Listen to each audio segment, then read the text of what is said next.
Folks, Black Star Network is here. Hold no punches. I'm real revolutionary right now. Support this man, Black Media. He makes sure that our stories are told. Thank you for being the voice of Black America, Roland. Stay black. I love y'all. All momentum we have now, we have to keep this going. The video looks phenomenal. See, there's a difference between Black Star Network and Black-owned media and something like CNN. You can't be Black-owned media and be scared. It's time to be smart. Bring your eyeballs home. You dig?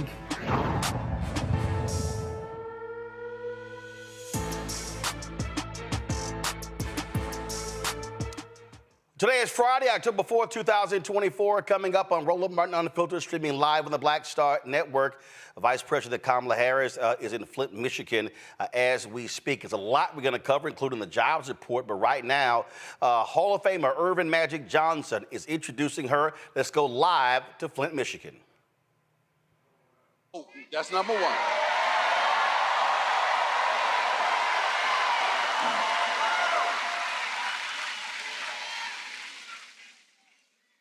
Kamala's opponent promised a lot of things last time to the black community that he did not deliver on.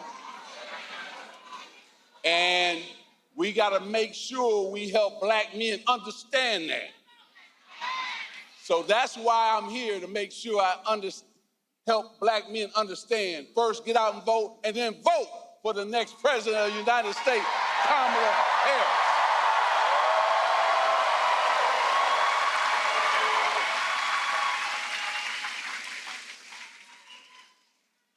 She's for women's rights to make their own decision with their body. We got to clap for that.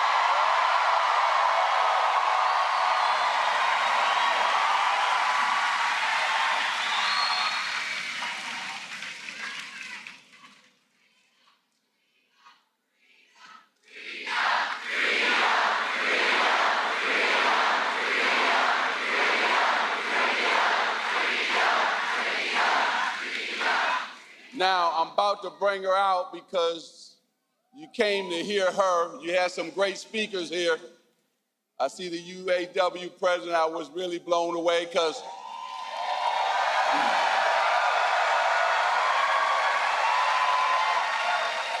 not only did my father work there, my brother Larry, my brother Michael, his wife Ronnie. I got now nieces and nephews who belong to the union, so thank you for what you're doing.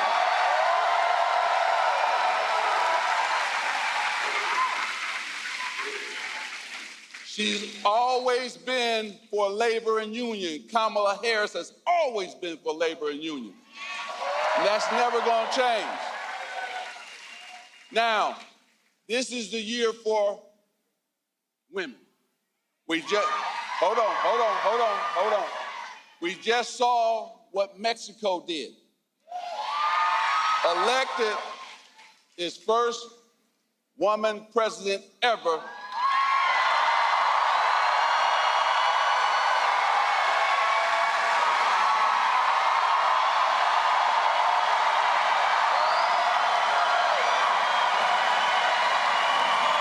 So you know where I'm going with this. Make sure we, here in the United States, elect our first woman president in Kamala Harris.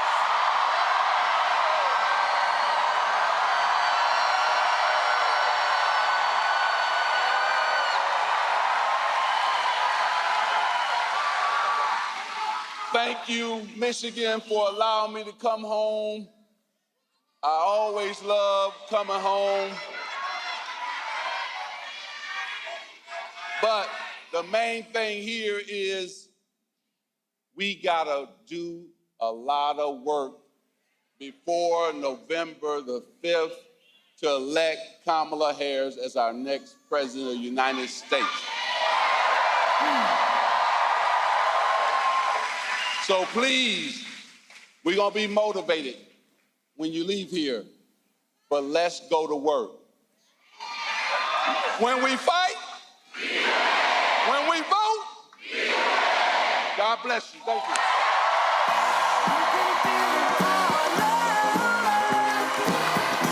You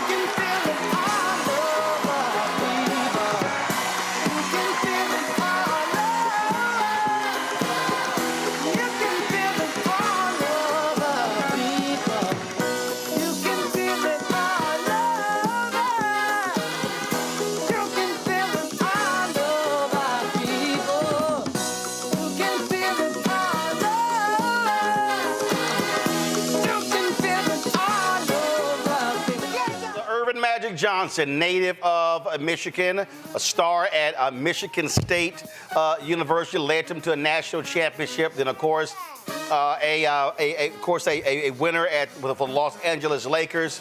The crowd is hyped there. Earlier today, the vice president spoke. The vice president spoke in Detroit. And so Michigan is a critical state. Here is some of what she had to say earlier today in Detroit. We fight for a future where we protect the fundamental freedom to organize. We fight for a future where workers, all workers, are treated with dignity and respect. A future where we tap into the ambition and the aspirations of the American people and build what I call an opportunity economy, so that every American has an opportunity to buy a home, start a business, build wealth, intergenerational wealth for their family. Over the last 3.5 years, our nation has seen historic small business creation as an example of that focus.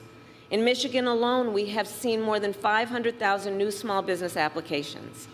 And when I am president, I plan to build on that progress and that success, including by raising the startup tax deduction for small businesses from $5,000 to $50,000 to help more entrepreneurs start a small business. I'll tell you guys, my sister and I were raised by our mother who worked very hard, and we lived on an apartment above a daycare center.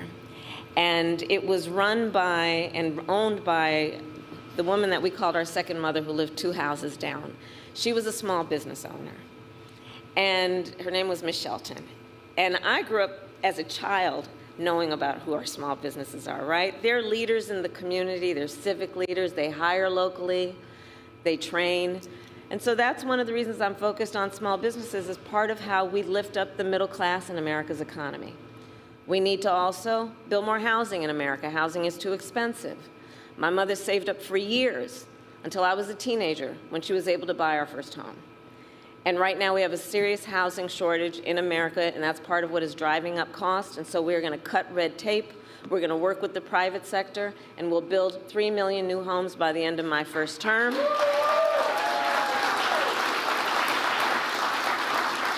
Including providing first-time home buyers with a $25,000 down payment assistance so they can just get their foot literally in the door to be able to invest in the American dream, which not everyone has access to these days. We need to lower the cost of living, because look, our economy, while we're making good progress, just this morning, in fact, we got a solid jobs report. Over 250,000 jobs created last month. Unemployment fell. And just a few weeks ago, the Federal Reserve cut down interest rates, which is going to be great for a lot of folks. But there's still more work we need to do. Prices for everyday things like groceries are still too high. You know it and I know it. And so we have a plan to lower costs on everything from healthcare to groceries, including what I've done in my career as Attorney General, which is we got to take on corporate price gouging. We got to take on what we need to do to understand that if you want to grow the middle class, we need more middle class tax cuts. And the tax cut that is part of my plan will give a tax cut to 100 million Americans. We need to expand child tax credit, and I will do that to expand it to $6,000 so that for the first year of a child's life, their parents have the resources that they need to be able to buy a crib or a car seat. And in that very critical stage of their child's development, just be able to do more than get by, but be able to get ahead.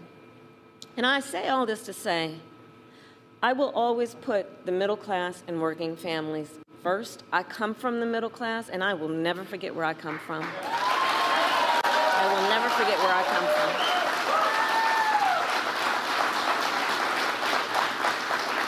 And we know we cannot have a strong middle class without American manufacturing. Over the last 3.5 years, we brought manufacturing back to America. We created 730,000 manufacturing jobs and announced the opening of more than 20 new auto plants in the United States. And we did it by investing in American industry and American workers.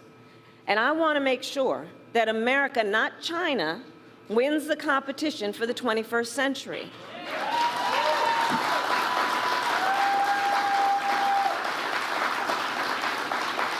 So under my plan, we will invest in the industries that built America, like steel, iron, and the great American auto industry. Yeah.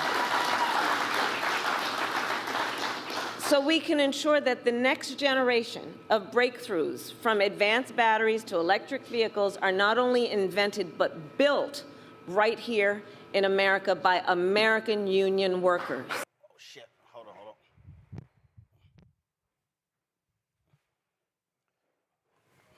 All right, folks, that was Vice President Kamala Harris earlier in Detroit. As I said, we are preparing for her to speak, I believe, right now. That looks like Quentin Folks, who is the Deputy Campaign Manager. Let's go live to Flint, Michigan.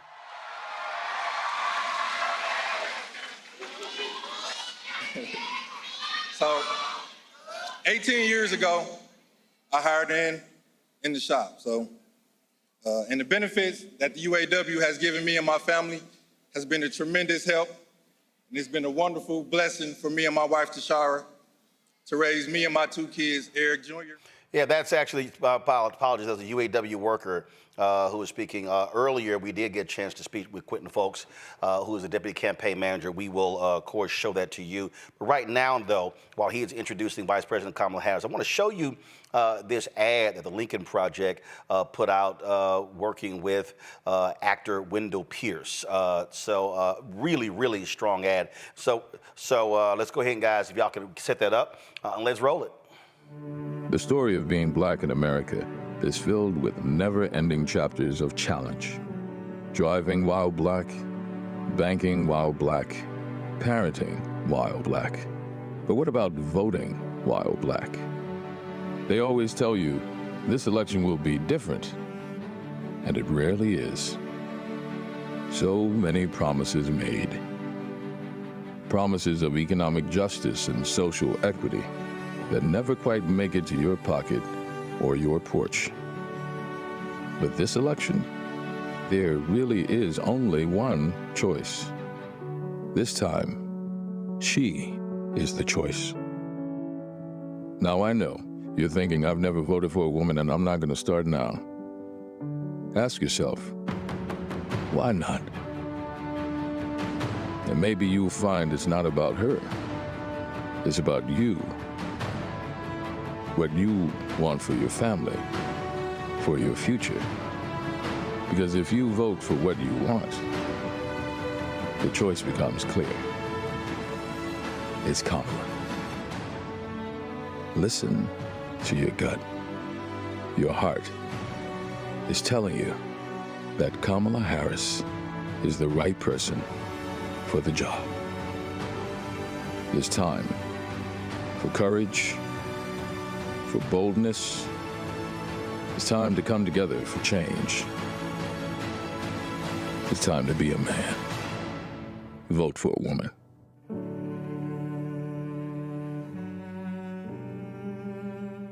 That, of course, is the second ad that Lincoln Project has put out, specifically targeting men. Of course, Sam Elliott, the actor, did one earlier. We showed that to you last week, and it speaks volumes, if you will. Because when you look at men in terms of who are voting, Vice President Kamala Harris is behind white men, Latino men, and also we're showing the numbers with black men. Some polls are showing anywhere from 16 to 26%. We've had Chris Toller with the Black Voter Project saying he thinks that number is way too high.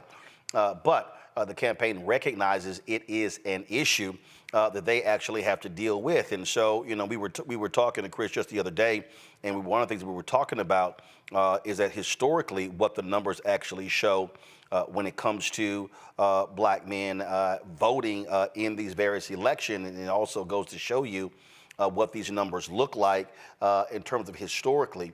The lowest Republicans have ever gotten was 5%.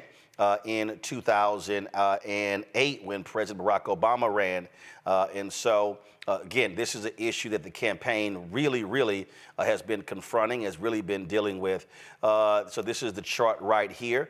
And so there's no coincidence you had those two black men who were introducing Vice President Kamala Harris, who now has come out in Flint, Michigan. Let's go live to that rally.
It's good to be back in Michigan. Thank you all so very much.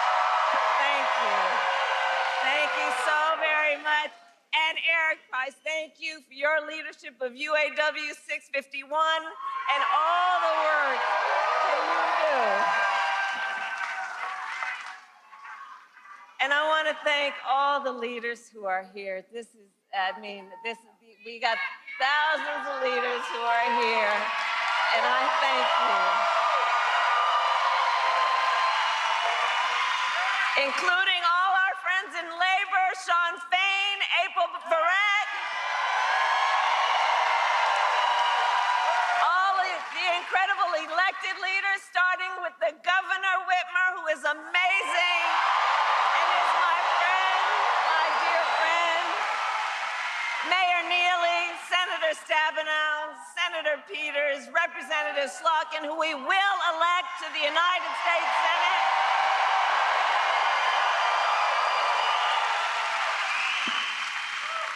And did you all see Magic Johnson? Remember his number? 32. Today we got 32 days until the election.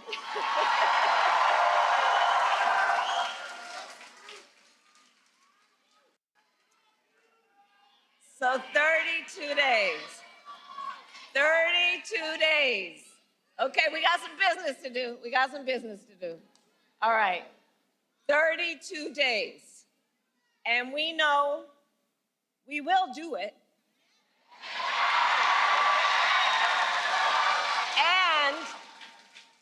And this is going to be a very tight race until the very end.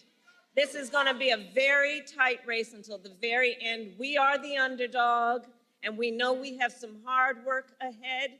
But here's the thing about us. We like hard work. We like hard work. Hard work is good work. Hard work is good work. And with your help in November, we will win. We will win. We are not playing around.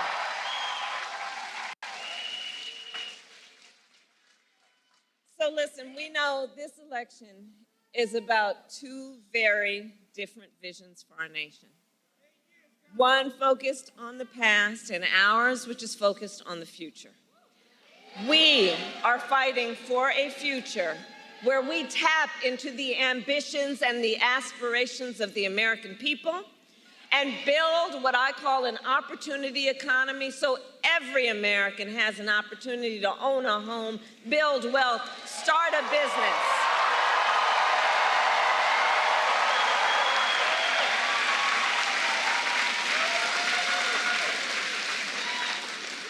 And I'm going to speak about do we have small business owners in the house right here? Right? Okay, so on the economy, I'm just going to spend a minute on small businesses. Because let me tell you, so growing up, our mother often worked very long hours. And so my sister Maya and I, we would go over to Miss Shelton's house. Miss Shelton was from Louisiana, and we called her our second mother. And Miss Shelton was a small business owner. And so from being a child, I know who our small business owners are. They are community leaders, civic leaders. They mentor. They hire locally. They build up the community. They are part of the fabric of the community.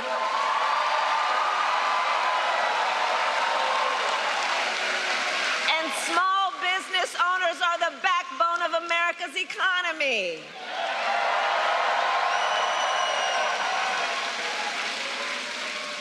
So, in my plan to build an opportunity economy, one of the things I will do is raise the startup deduction from $5,000 to $50,000 to help entrepreneurs start their small business.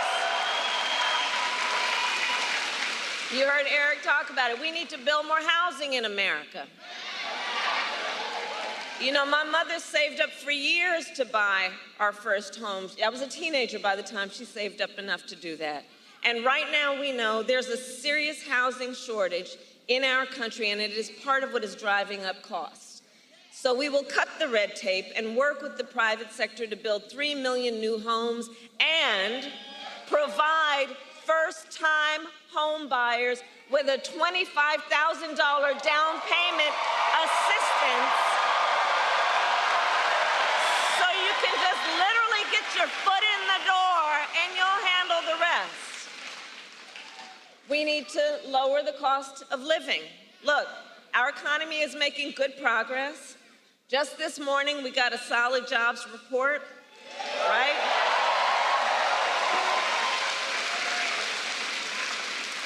Over 250,000 jobs created last month. Unemployment fell. And just a few weeks ago, the Federal Reserve cut interest rates, which helps.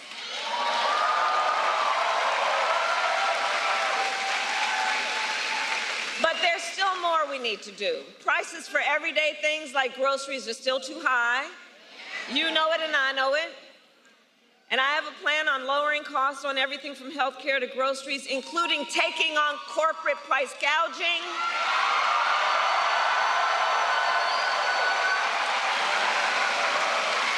Because as Attorney General, I saw what happens where there are a few of them, not everybody, but those who take advantage of desperate people, in particular in the middle of an emergency. There needs to be consequence. I will give a tax cut to 100 million Americans, including $6,000, extending and expanding the child tax credit. So during the first year of a child's life,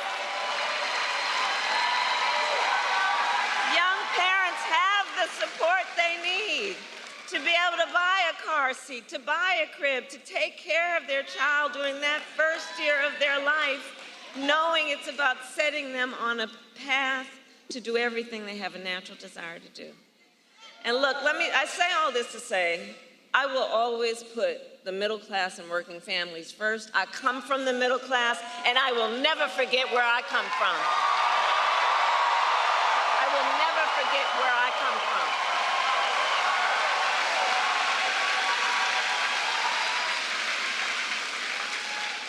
And we know we cannot have a strong middle class without American manufacturing. So over the last 3.5 years, we have brought manufacturing back to America, creating 730,000 manufacturing jobs. We announced the opening of more than 20 new auto plants in the United States. And we did it by investing in American industry and American workers.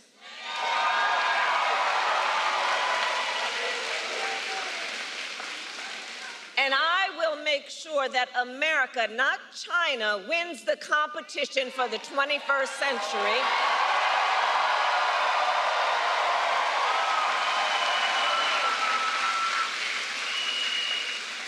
Which is why under my plan, we will invest in the industries that built America, like steel, iron, and the great American auto industry. I see you, Sean.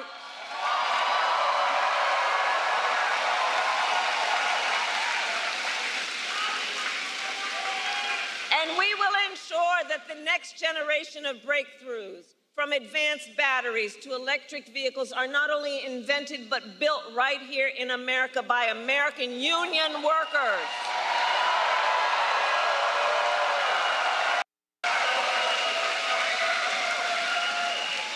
And Michigan, let us be clear, contrary to what my opponent is suggesting, I will never tell you what kind of car you have to drive. But here's what I will do. I will invest in communities like Flint.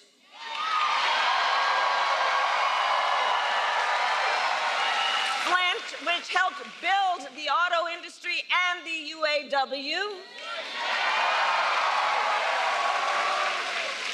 We will retool existing factories, hire local, work with unions to create good-paying jobs, including jobs that do not require a college degree.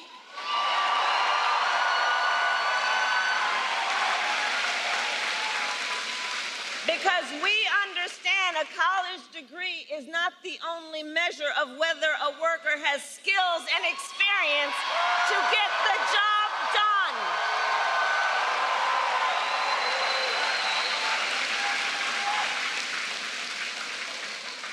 In fact, part of my plan is to outline all of the federal jobs that should not require a college degree and make that clear. And when I'm elected, I'm going to challenge the private sector to take on the same approach.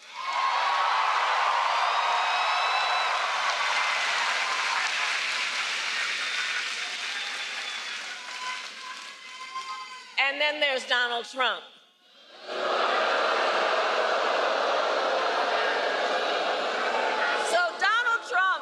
A very different approach. So Donald Trump makes big promises, and he always fails to deliver. He said he was the only one who could bring back America's manufacturing jobs. Remember that? And then America lost nearly 200,000 manufacturing jobs when he was president. Including tens of thousands of jobs in Michigan. And those losses started before the pandemic, making Donald Trump one of the biggest losers of manufacturing jobs in American history.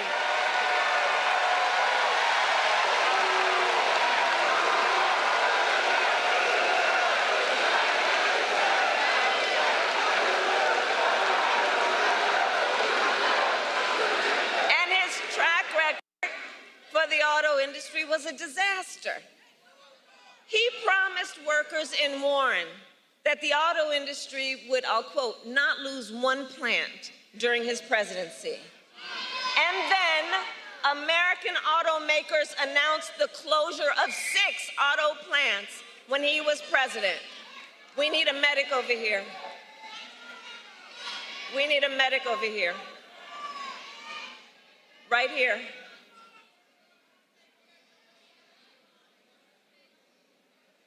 Okay, can everyone part so the medic can come through, please? Let's let the medic through.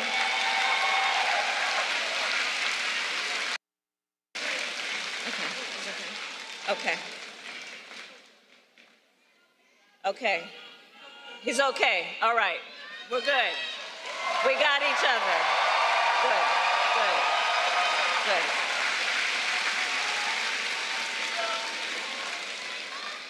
So, remembering again what Donald Trump talked about versus what he did, then American automakers announced the closure of 6 plants when he was president, including General Motors in Warren and Stellantis in Detroit.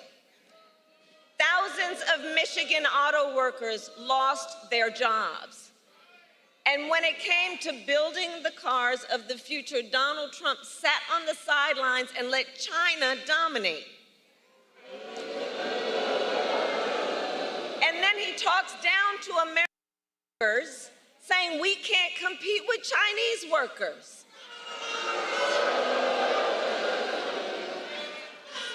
And make no mistake, Donald Trump is no friend of labor. He encouraged automakers to move their plants out of Michigan so they could pay their workers less. And when the UAW went on strike to demand higher wages that they deserved, Donald Trump went to a non-union shop, don't forget. And he attacked the UAW. And he said, striking and collective bargaining don't make, quote, a damn bit of difference. About striking workers that you should fire them. That's how he talks about union labor. That's how he talks about workers. But Flint, we know strong unions mean higher wages, better health care, and greater dignity for union members and for everyone.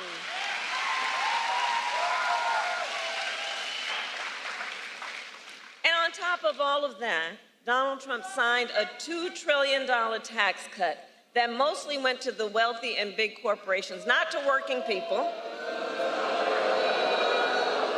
And now he is making the same empty promises to the people of Michigan he did before.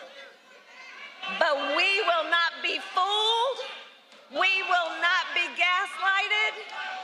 Donald Trump's track record is a disaster for working people.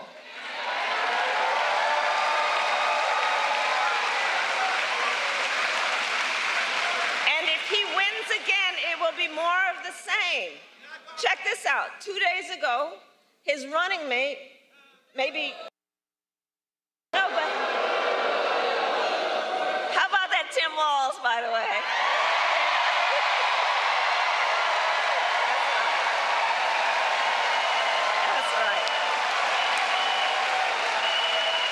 So 2 days ago, Donald Trump's running mate suggested that if Trump wins, he might let the Grand River Assembly plant in Lansing close down. The same plant that our administration helped save earlier this year along with 650 union jobs.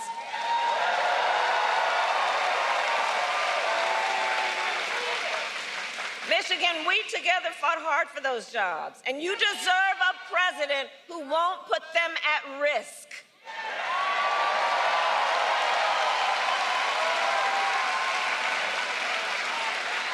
And for anybody watching, you know, if you want to learn more about Donald Trump's plans, just Google Project 2025.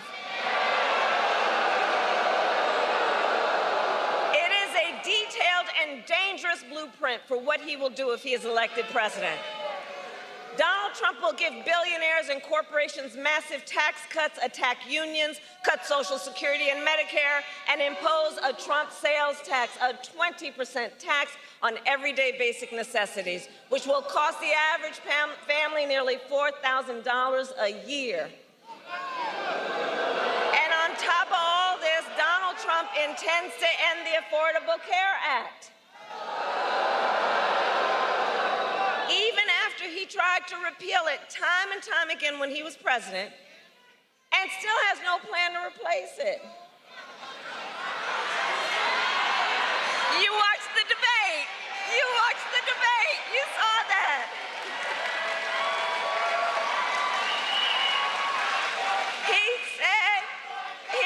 He, quote, has concepts of a plan.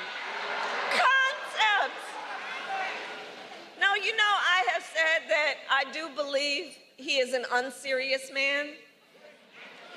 And the consequences of him being president again are absolutely critically serious. Because think about it, even on health care, he has a concept of a plan, so he's going to threaten the health insurance of 45 million people in our country based on a concept? To take us back, you remember that? When insurance companies could deny people with pre-existing conditions? Remember what that was like? Well, Michigan, we are not going back. We are not going back. We're not going back. We are not going back. No, we are not going back. No. Because we will move forward. Ours is a fight for the future. Ours is a fight for the future. And ours is a fight for freedom.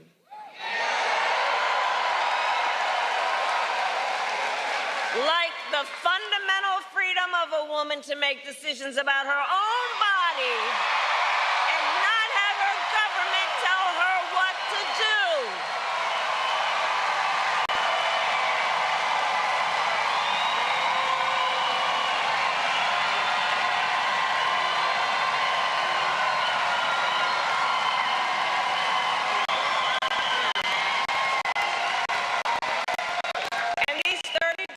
Out from the election, it's important that we remind people how we got here. Donald Trump handpicked 3 members of the United States Supreme Court with the intention that they would overturn Roe v. Wade, and they did. And now more than 1 in 3 women in America lives in a state with a Trump abortion ban. Many with no exceptions, even for rape and incest, which is immoral. And when Congress passes a bill to restore reproductive freedom,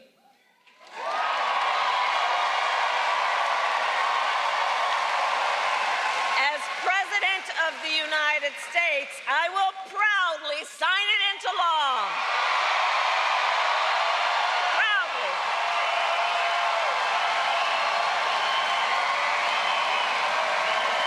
And here's what I want to say.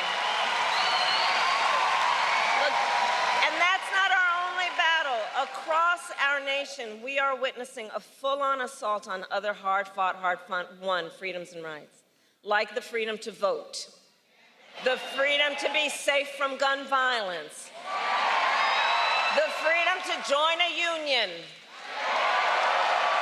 the freedom to love who you love openly and with pride,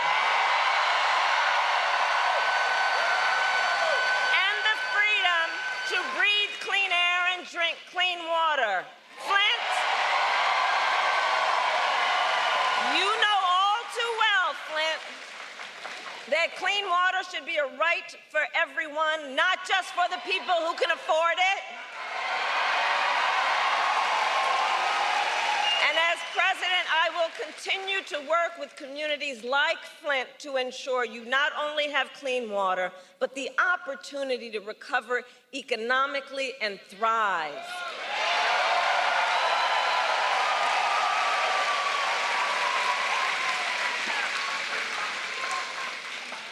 So, Michigan, it all comes down to this. We are all here together because we know what is at stake, and we love our country. We love our country. We love our country.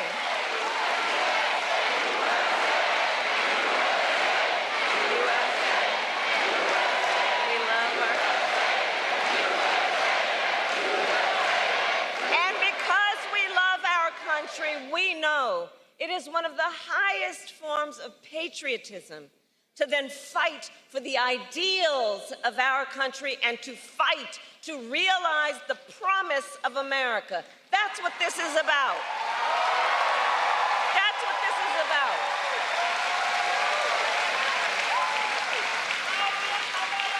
So, Election Day is in 32 days. And already nearly 2 million ballots are in the hands of Michigan voters alone.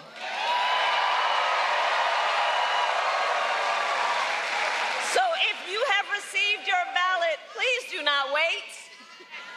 Fill it out and return it today. Early voting starts statewide on October 26th. And now is the time to make your plan to vote. Because, folks, the election is here. The election is here. And we need to energize, organize, and mobilize. And remember, your vote is your voice, and your voice is your power. So, Flint, today I ask, are you ready to make your voices heard? Do we believe in freedom? Do we believe in opportunity? Do we believe in the promise of America? And are we ready to fight for it? And when we fight, we win. God bless you, and God bless the United States of America.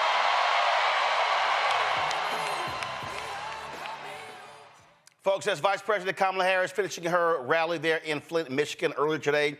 She was in Detroit. Michigan is crucial to the blue wall for Democrats. Michigan, Wisconsin, and Pennsylvania, those are what they consider to be must-win states. Of course, they also are leading narrow leads in Nevada and Arizona. Nevada looking a little bit better than Arizona. And then, of course, you have the battleground states of North Carolina as well as Georgia. But these three are absolutely crucial for the prospects of Democrats winning. Keep in mind, Hillary Clinton lost that blue wall in 2016, and that's how she lost to Donald Trump. I want to go to my panel right now. Michael Imhotep hosts the African History Network show out of Detroit. Also, Kelly Bethea, communication strategist out of D.C. Matt Manning, civil rights attorney out of Corpus Christi. All right, let's start. Michael, I'll start with you. Again, Michigan, vital. The vice president is going to be meeting with some Arab American leaders. Obviously, that has been a huge issue, what's happening between Israel and happening in Gaza. And that's also one of the reasons why this race is so close. Muslims are a significant voting bloc in the state of Michigan, but also black turnout has to be crucial. You saw Magic Johnson, also a UAW leader there, both of them introducing her. And Magic Johnson specifically spoke about the importance of black men supporting Vice President Kamala Harris and Minnesota Governor Tim Walz. Yeah, Roland, you know, it's a number of things going on. This is fantastic what's taking place. She was in Detroit as well as Flint, Michigan today. Michigan is crucial. You mentioned 2016. Donald Trump won Michigan by 10,704 votes, 0.2 of a percentage point. I want to point out that there were 50,000 people who voted in Michigan who voted down ballot but left the top of the ticket blank, okay? Donald Trump won Michigan by 10,704 votes. So I know you have some people who are disaffected and saying they're going to vote down ballot. That's one of the ways that Trump won in 2016. Two, I think it's important for Vice President Kamala Harris to meet with Arab leaders as well. There was a piece that came out from ABC News this morning. There was a poll that came out. Israelis broadly favor Trump over Harris. And it was something like about 54% of Israelis prefer Trump over Harris. We know that Benjamin Netanyahu wants Trump back in office. So as I posted on social media today, voting non-committal is stupid. I'm just going to put that on the record. Voting non-committal is stupid. I understand people are concerned about Palestine, but you have to look at the big picture. Donald Trump has already said he will withdraw all humanitarian support to Palestine. He will let Benjamin Netanyahu do whatever he wants. And keep in mind, when he was president before, he imposed a Muslim ban on Muslims coming from 7 countries, which also increased anti-Muslim sentiment here in America. Okay, so Donald Trump has to be defeated. African-American men also have to be micro-targeted. So yes, she is behind with white white men who are college uneducated, as they talked about this morning on MSNBC. I think it's good that Bruce Springsteen put his endorsement in the video he did. But don't forget about African American men, because recent polls are showing about 25 or 26% of African American men under the age of 50 are saying they're voting for Donald Trump. So yeah, but 32 more days. But here's the deal with that, Matt. I mean, the reality is when you look at that, a lot at NAACP poll, a lot of those folks didn't even vote in 2016 and 2020. So obviously that is a concern. I understand. As we said, Matt, we had Christopher Toller on the show the other day, and we talked about the numbers, and he showed the data from 1970 to present day in terms of black men voting. Of course, the highest was 72 with 23%. Then, of course, it was 18%, 13 in 2016. Go to my iPad. It was 13 in 2016, 19 in 2020. But again, the key is not just black men. Again, that you've been seeing the increasing numbers even when it comes to young black women. And so it's been a steady trajectory up. That's really what their focus is. So they want to close strong in the last 32 days. I think that's right. And it's interesting you say that, because I saw a headline today that said women, despite whether they're black or white, are generally becoming more liberal, is what the study that I saw was mentioning. So I think there's a question of, one, you're right that that's what they're doing in these final days, but I think there's a question of how many of those voters are going to come out and vote, for Harris-Walz the way that they need to. And, polling is kind of a tough thing, because you just obviously never know exactly what's going to happen. But I think especially following that vice presidential debate, that's not going to really move the needle. I think it's one, people need to get out there and vote, number one. But number two, I think the Harris-Walz campaign needs to do what they've done thus far, which is talk about numbers and talk about, I don't remember the name of the types of issues, but I guess kitchen table issues, where they're talking about economics and what kind of credit they're going to give you for this, what kind of credit they're going to give you for that, because that is what I think will get people out to vote, number one. And number two, if there really are people who are truly undecided at this point, get them over the fence, because once they see deliverables, that's really what I think will turn the tide for those who have not decided which lever they're going to pull yet. Kelly, again, right now, at the end of the day, it's turnout. And that really is reaching as many people as possible. And it's really what the focus is in the last month. You don't have the time to really be explaining various policies. It's all about reaching those folks, because voting has already started. Not only has voting already started, but as far as Election Day itself, we are literally a month and a day away from Election Day. So time truly is of the essence. But to Matt's point about the study coming out saying that women and other marginalized groups are becoming more liberal, especially regarding polling, there's a reason for that. It's not like we are just saying, oh, I don't want to be a Republican anymore, I just decided to be a Democrat. No, our freedoms are literally at risk here. Our humanity in this country being recognized is at risk here. It is on trial here literally every day in somebody's jurisdiction. And we are trying to align ourselves with a party, with an ideology that prevents that, frankly, so we can live. And when you look at the right, I don't care if you want, lower taxes and you're more of a capitalist than a tree hugger or whatever you think the stereotypes are for either side. It almost is irrelevant when you have one side that is so against your presence on this planet, specifically in this country. It makes no sense to be aligned with that type of ideology so long as the powers that be are coming out against your humanity. So there's a reason for studies showing these findings. It's not just, oh, I like Harris, I see a woman and I want a woman to be president. No, our freedoms are literally on the line, and we have less than 30, or we have exactly 31 days to decide whether our humanity is worth fighting for. Folks, and a little bit later in the show, we're going to be chatting with my interview that I did with Quentin Folks, who's the deputy campaign manager for the campaign of Vice President Kamala Harris and Governor Tim Walz. So we'll have that for you. Right now, though, we want to talk about the September jobs report. Big numbers and a surprise for many folks. They were very surprised by the September job report. Some 254,000 jobs are created. Unemployment dropped to 4.1%. You see in July what it was July and August. And so very good news. I've been getting kick out of, frankly, listening to all of these different folks, of course, on Fox News. It drives them crazy when the jobs reports come out because they don't know what to do because they always expect it to be horrible. I saw one video, it was hilarious. They were talking about, well, if you remove the top two areas, it's not a great report.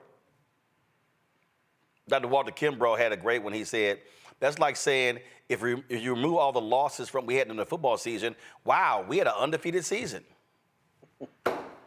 I mean, it's just stupid. I mean, in terms of just what they do, it's just absolutely stupid. Joining us right now is Morgan Harper. She's an economist with the American Economic Liberties Project. Morgan, glad to have you here. I mean, it is always guaranteed laughs, Morgan, to listen to right-wing folks when the jobs report come out because they have been predicting a recession for the last 4 years. I mean, it's all we kept hearing about, recession. Ooh, J.P. Morgan, Goldman Sachs, Jeff Bezos, Facebook. I remember they were all cutting these jobs, preparing for the recession, and it never came. The reality is, and in fact, a question was asked today of Trump. They said, so you keep saying the economy is bad, but jobs report showing a strong economy, stock market, don't you think you're wrong? He's like, no, I'm not. I mean, they desperately want to say the sky is green, that it's not blue. It does seem so. And yeah, I mean, like you were saying, Roland, it's hard to argue with the numbers here. I mean, this is just across the board positive indicators. Like you said, unemployment going down. We are still in historically low levels of unemployment overall. Black unemployment is going down, also at historically low levels. Black men unemployment also going down. The number of people that are just engaged in the workforce overall is hitting levels not seen since the early 2000s. I mean, on the point of really just trying to search for some kind of bad indicator, one I saw today too was I think the overall number of hours worked per week might have ticked down a little bit. But there could be a lot of reasons for that. And some people might even consider that a positive thing if they have other things going in their lives like children and family commitments, et cetera. So yeah, this is across the board a very strong report. I think this in combination, like we heard in Vice President Harris's remarks mentioning the Fed cut, that's going to, eventually, not immediately, like we chatted about before, lead to more small business lending opportunities. We're in a good spot, it seems. Month to month, we have to keep monitoring, but this is a very, very strong set of indicators for this past month. And we got to keep reminding people, I think this is the biggest thing. Our economy sucked. I mean, Trump hand-delivered an economy that was woeful. And you do not turn a nation's economy around in a matter of months. It's a steady build. And what I'm looking at right now with this economy is similar to what happened when Obama-Biden came in. They were handed an awful economy by President George W. Bush and VP Dick Cheney. And so 2009 was rough. 2010 was rough. 2011, the first half was rough. Then you begin to see the economy picking up in the second half, in 2012. And then it takes off in 13, 14, 15, 16. So when Trump comes in, he's handed a great economy. So this notion that, oh, he was just killing it, no, that's just a flat out lie. Yeah, and exactly right. The data plays that out. I mean, a lot of the trends, I know a lot of times, and you all are discussing how folks will say, well, life was better for me in 2019. I had more money in my pocket. We've seen a lot of changes in prices, that's for sure. But a lot of the positive indicators on fronts like unemployment and some of these labor numbers, the positive numbers during the Trump administration, those trends were already in motion starting in the early 2010s during the Obama administration. So, I'm not here in a political capacity, but just the facts are the facts. Yeah, facts are facts. And this. Oh, go ahead. This was a graphic that the Biden folks put out on the social media. Boom, jobs created by president, average per month. You see Reagan, Bush, Clinton, Bush, Obama, all positive growth. Trump, negative. Then you see Biden, highest of the past 6 presidents. Again, these are facts. Yeah, and I think we can also even dig a little deeper here into what kind of jobs. And there's a range. I mean, like, we saw this month, manufacturing goes down a little bit. There was growth in health and education. But overall, during the Biden administration, we have seen over 150,000 manufacturing jobs created. And during President Trump, again, these are just facts. This is just data. There were 200,000 jobs during the Trump administration offshored. So, that's getting into this whole other topic of, trade and some of these tariffs, which, I think we can touch on. But again, just looking at the numbers, this has been a strong track record. And here's why it's important that people have a handle on the data. Because this is what's going on in the background, is even within, intra-party, I would say, there is a real battle about what our economic policy should be. We've had one way of doing things for quite some time that has, as President Biden has been pointing out, had a really bad impact on the middle class. And now Vice President Harris also is, speaking about a lot of these critiques from the past few decades of economic policymaking. There have been a lot of changes during this administration. And my sense is there's a lot of folks within the business community, a lot of traditional economists that want to believe it won't work. That is the narrative that we've been told. If you start to invest in people, invest in the middle class, that somehow, the floor is going to fall out from the whole economy. And what these numbers are continuing to show us is that is just not the case. This is a strong, stable economy. And it doesn't appear that we have to have this false choice between investing in working people, in working class communities, or keeping up a strong economy. In fact, the way to get to a strong economy is perhaps putting that population first and foremost in your policy making. Indeed. Morgan, we really appreciate it. Thanks a lot. Thanks for having me. Folks, going to go to a break. We come back. We will show our chat with Quentin Folks, the Deputy Campaign Manager for the Harris-Walz campaign. You're watching Roland Martin Unfiltered right here on the Black Star Network. He told us who he was. Should abortion be punished? There has to be some form of punishment. Then he showed us. For 54 years, they were trying to get Roe v. Wade terminated, and I did it, and I'm proud to have done it. Now Donald Trump wants to go further with plans to restrict birth control, ban abortion nationwide, even monitor women's pregnancies.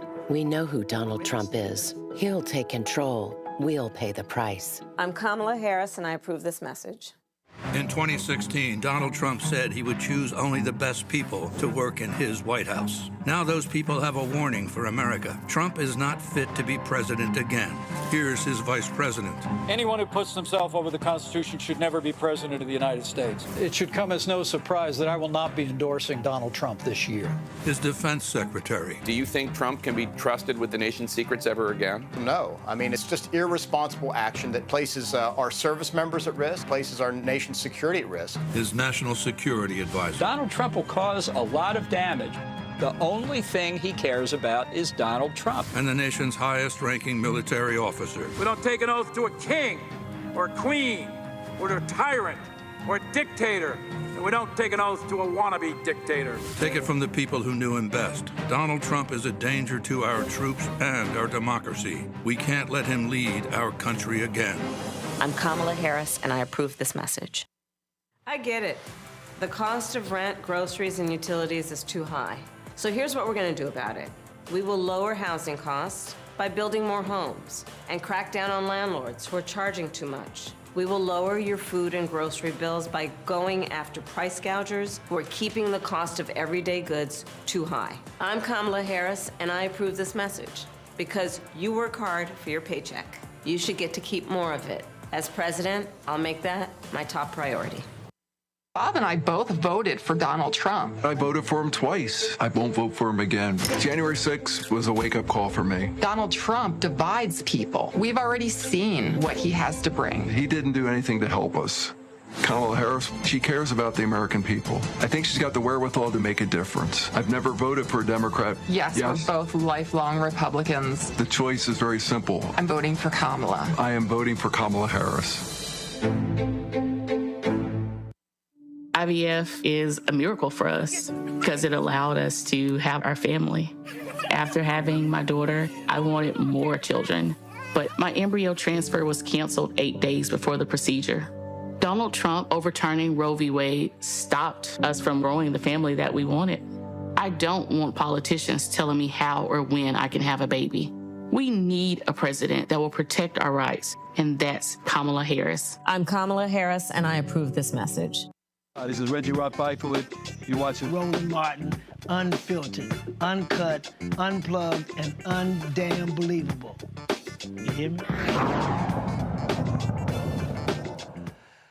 All right, folks. Earlier today, I chatted with Quentin Folks, who's the deputy campaign manager for the Harris-Walz campaign. We'll show you that in a minute. I actually have to step away, and Michael, Matt, and Kelly will take things from here. But first, here is my conversation with the number 2 person in the Harris-Walz campaign, Quentin Folks. All right, Quentin, we are inside of, 32 days, 31 days? I can't even count. It's been crazy busy. In terms of African Americans, how are you making the closing argument? How are you driving surrogates, whatever? What is that Black plan to close out this election leading to November 5th? Yeah, thank you for having me, Roland. I think the first thing is that we got to do everything. We got to do it well. We also got to be conscientious of the fact that people are voting already. And I think we have a number of things. One, pushing early vote. We have to make sure we're doing that, and we're doing that by using surrogates and getting people out and about in the communities, using influencers, celebrities, surrogates to really drive home the message about what's at stake in this election. We also are going to continue to utilize the principles. People are going to see the vice president, Governor Walz, the second gentleman, and the first lady of Minnesota all across the battleground states also making the case and pushing people to vote. And then we're also capitalizing on big events that we know. Obviously, we have to drive up turnout margins and also continue to persuade African-American men. And I think one of the places that we know we can do that is by utilizing influential celebrity influencers like athletes and people like that, but also at the same time, making sure that we're in front of where a lot of these voters are going to be tuning in. It's political season for us, but a lot of people that we need to persuade, they're still at home watching football, baseball, sports. And so we have to make sure that we're advertising in those places. And then on top of that, specifically, one thing that we're doing for African-American voters, not all African-Americans attend HBCUs, but we are leveraging, again, that type of sporting vibe and making sure that we're going to be at all the HBCU homecoming games that take place in the month of October to make sure that we're also boosting turnout specifically among young African-American voters that we know are all going to be participating in those HBCU events. What about your Black media strategy? Of course, I heard the Ricky Smiley interview. You did the Up in Smoke interview. In terms of reaching folks there, obviously there are other Black targeted Black-owned radio shows as well, and other outlets. In terms of, so how are you having those policy conversations? So I get using athletes and folks along those lines, but you still have folks. When I look at the data, who still say, hey, I'm unaware of what actually took place, and there's still some softness there and still some growth opportunities among Black voters, not just Black men, but also young Black women. Yeah, I mean, I think we have to utilize opportunities to have surrogates like myself in this instance on shows like yours.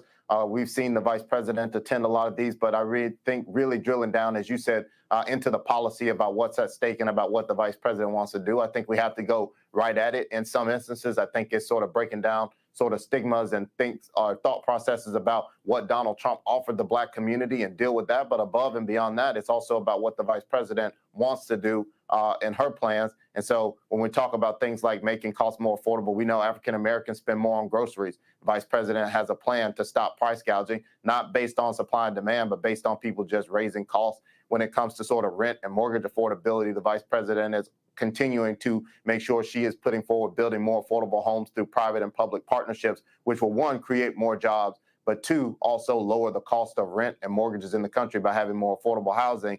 And then thinking about starting small businesses. 1 in 5 small businesses in this country are minority owned. And even when you think about Black specific small businesses is less than that. And so the vice president's offering tax credits from $5,000 to $50,000 to allow people to be able to start a small business, removing a lot of the red tape, because this will do two things. One, create just more African-American owned small businesses, but two, also when these businesses are created in the communities, it will create more jobs for African Americans, and job growth is obviously one thing too, as well as like when you look at things like healthcare, continuing to go after capping the cost of insulin and prescription drugs and protecting the Affordable Care Act. 300,000 Black Americans lost healthcare coverage when Donald Trump was president, and he is now continuing, and we saw it yesterday with Senator Cotton coming after the Affordable Care Act that a lot of African American voters in this country depend on. And so when we talk about the policy things and what's at stake, we have to make sure that we're getting on the right platform, shows like yours, D.L. Hughley, Steve Harvey, et cetera, and really drilling down into those specific policy agendas and what's at stake and what the vice president intends to do about it. And what you laid out there speaks to a Black agenda. But I've heard folks say, okay, what is her Black agenda? What is her agenda for Black men? Are people able to go to the site to see those things specifically? And again, how do you still drive that? Again, it's not as easy with the runway being this short, sort of explaining to folks a lot of the policy stuff. But every vote absolutely is going to matter, especially when we talk about Milwaukee, when we talk about Philadelphia, when we talk about North Carolina and Georgia as well. And so how do you convey that? Because it's not as easy to do so in a 30-second radio spot. Yeah, I mean, look, I think it's leveraging everything. I think I know people are being inundated in their mailboxes right now. It's a lot going on politically. And so it's hard for any message to break through. And also everything that I just read to make sure that is breaking down. We are focused on doing a lot more canvassing into African-American communities. One, it's a visibility thing, but two, because we can have those individual conversations. But in places where we can't do that, we have to just continue to sort of drill down and drill down and drill down to make sure we're getting in front of the places where, one, we have the opportunity to have these type of long-form conversations, but also understanding that there might not be. I think it's a lot of canvassing and stuff going on in traditionally, African-American spaces, whether it be small businesses. I don't think it's always beauty and barbershops. That is obviously a place where we know we can go to inject and have those conversations. But I think it is also going to influential businesses in communities that we know people frequent and trying to have these conversations. And also, I think the who of what is being said really matters. And I think that a lot of times it's not just the burden of this campaign and the vice president. I mean, it is because we are in charge of turning this out, but we have to make sure that we are using local validators or people that are trusted in communities to also tell this story, because sometimes people are more likely to listen to these longer form conversations or more of this sort of dense policy stuff when it's coming from people that they can relate with and people that are in their communities. You can absolutely go to our website and see our fact sheets on what this administration has done for African-American voters, what Vice President Harris intends to do for African-American voters. And the one thing I will also push back on a little bit, it's not push back, but just say out loud, is that a lot of the stuff, because it doesn't say this is for African-American voters, a majority of these policy proposals overly index on benefiting Black voters in this country. And I think we as a campaign are as explicit as we can be when it's something that is extremely targeted, but a lot of the proposals that the vice president is laying out will be demonstrably helpful within the African-American community. And we have to also make that case and also round out the things that are specific that say HBCU. But as I said at the beginning, not all Black voters went to HBCU. So when we talk about continuing to double down on the things like continuing to give more student loan relief, $167 billion has already gone to that. The vice president wants to continue to do that. When we talk about sort of housing, there's also other pieces within that aside building it. It's also about how we creating generational wealth. And when we sort of look at the disparities of sort of where a house is located or whose name is on the mortgage, that dictates how much that house is worth, even if it's the same. And so one of the ways that we know is the quickest way to build wealth in this country is through real estate. But if Black voters are getting less on their property than their white counterparts, that's a problem. And the vice president is also going after that too. So there's a lot that goes into this. And again, depending on who we're speaking to, where they're at, obviously voters in Philly and Atlanta are going to be completely different that we have to get into. They frequent different things. They go to different places. We have to tap into all of that and make sure we're building a cohesive strategy to make sure we're getting that information into the fold, and then also going back and turning out these voters to make sure they can vote when early voting starts in their states. Obviously, ground game is important. How are you engaging organizations that do this work on the ground, Black focus groups, Black-led groups who do this, the folks who go door to door, who are doing door knocking, because look, a lot of times in these campaigns, millions of dollars is dumped on television and radio, but this is going to be a margins election.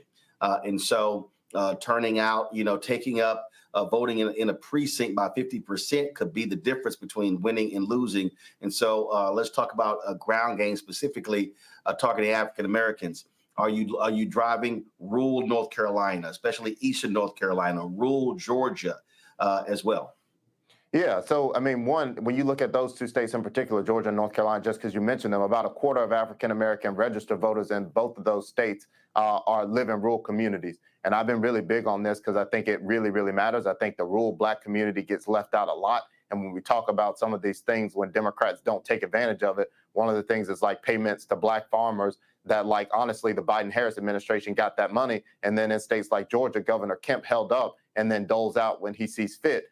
We have to go there and make the case that, no, this money came from Democrats. And in this case, specifically, Vice President Harris pushing for those type of resources. But then when it comes to the ground game, we're obviously building our own organizing apparatus. We have volunteers, coordinated offices, hundreds of offices across the 7 battleground states. We're focused on, thousands of campaign staff that we are paying directly full time. And then they are bringing in more volunteers, but then really get into what you're talking about directly.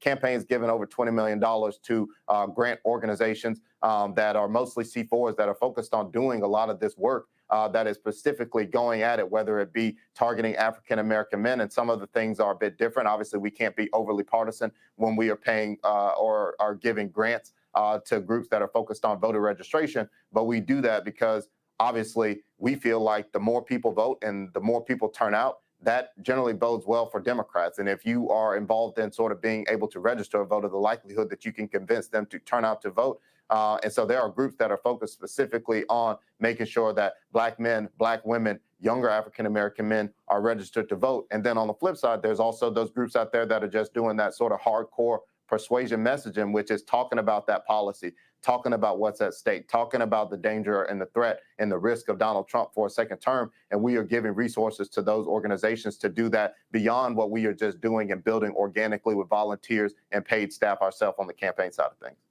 All right, Clinton folks, we certainly appreciate it. Thanks a lot. Thank you, Roland. Appreciate you having me on. All right, so that was a fantastic interview that Roland did earlier today with Quentin Fulks, Deputy Principal Campaign Manager for Harris-Walz campaign. He talked about a lot of policy, a lot of what they have going on with the campaign and how it impacts African Americans. I want to go back to my panel on this, Kelly and Matt. I'm going to go with you, Kelly. So what are your thoughts on this interview that we just saw, and what do you think the Biden-Harris campaign has to do in these last 32 days to win this election? I think this is truly the quintessential definition of getting out the vote. I know people who are in the political spaces right now, we are very familiar with the phrase GOTV, get out the vote. That is what they have to do right now. And frankly, they're doing a great job of it because people are already voting, right? Early voting, yes. I'm sorry? Yes, early voting. Early voting, yes, yes. When it comes to what this advisor just said, I was really interested in his approach to reaching out to HBCUs because that's very unique. In my experience, to go directly to HBCUs and actually target them, it shows me that they're not taking any vote for granted. Specifically, they're not taking Black votes for granted because it takes a lot of consideration and time and resources to target approximately 105 schools throughout this country and to give these schools the consideration and care that, frankly, Ivy Leagues have been receiving for decades, that other PWIs and institutions have been receiving for decades. And it's nice to have, it's nice to be seen. As an HBCU grad, it's just nice to be seen.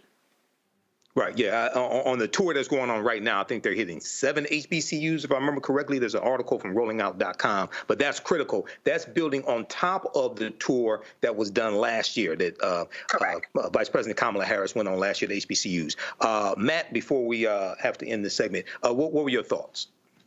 Well, what I thought was really interesting that struck out to me was his comment about rural Black voters. I don't think I'd ever consciously thought about that, but especially, being in the South and living in the South, there are a lot of Black people who live in rural spaces who are not included in these conversations. So I thought that was particularly important for him to talk about that, especially in states like Texas, but more so Georgia, North Carolina, places where you have large rural populations that may have a lot of rural Black people. I think it's important for them to speak to that contingency because I imagine that a lot of Black rural voters do feel left out in conversations because there's a lot of focus on your metropolitan areas and your HBCUs and what have you. So that one really stuck out to me, and that's probably why the brother's in that position because he has to think holistically about how to approach it. So that's really what I thought stuck out to me. And I thought the rest of what he said about how the campaign is approaching getting out the vote is important. Having gone to an HBCU, I feel like there's always some measure of GOTV at HBCUs, but I do think, especially with her being a graduate of HBCUs, there's a different level of galvanization that they can do now, and I'm sure they're leveraging that.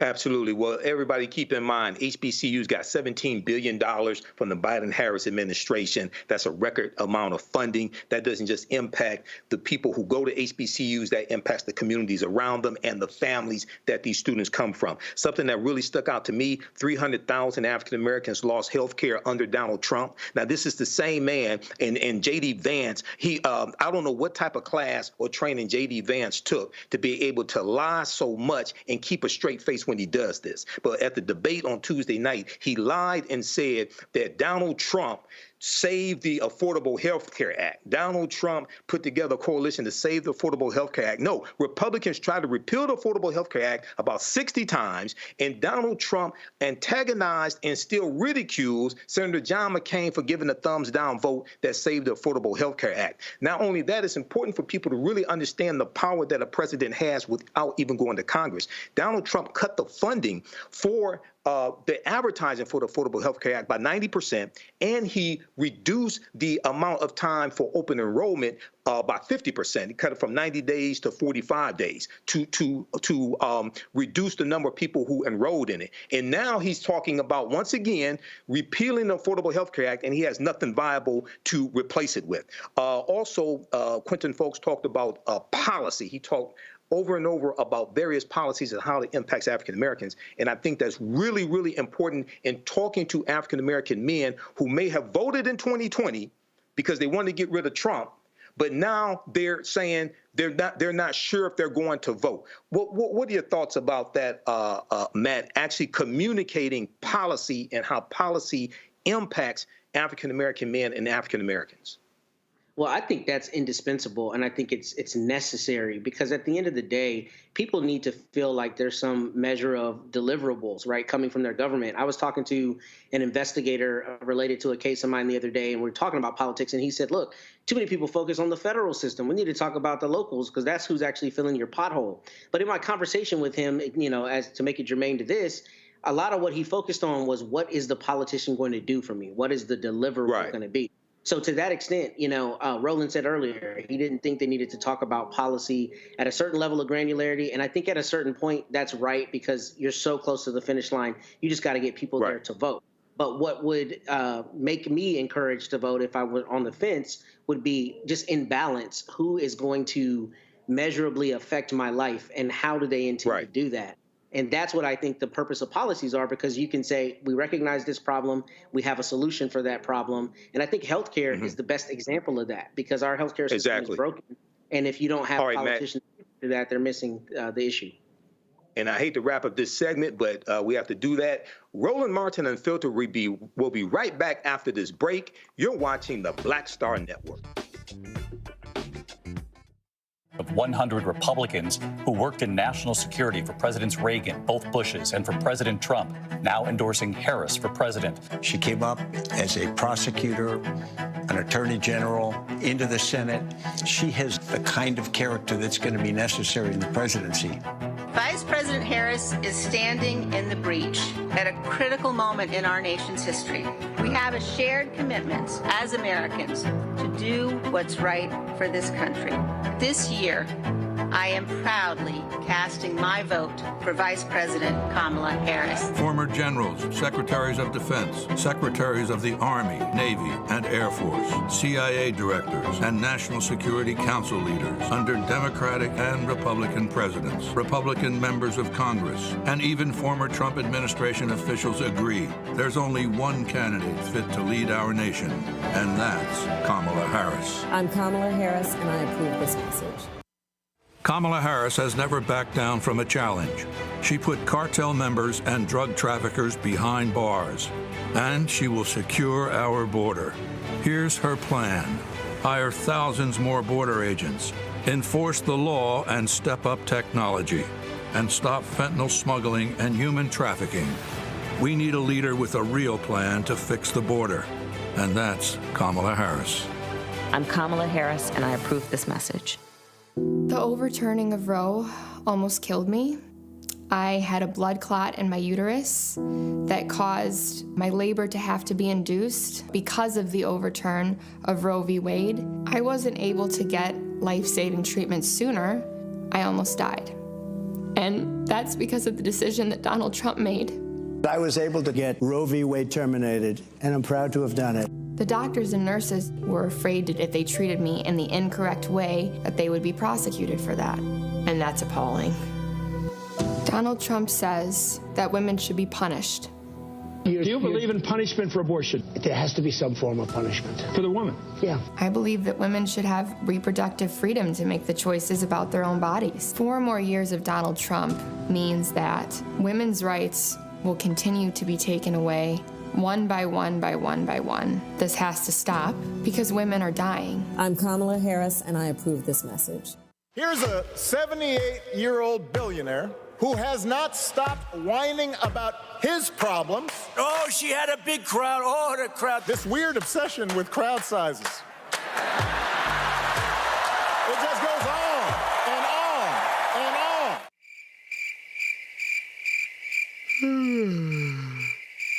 America's ready for a new chapter. We are ready for a President Kamala Harris. I'm Kamala Harris, and I approve this message. Carl Payne pretending to be Roland Martin. Holla! You ain't got to wear black and gold every damn place, okay? Ooh, I'm an alpha, yay. All right, you're 58 years old. It's over. And you are now watching Roland Martin Unfiltered. Uncut, unplugged, and undamn believable.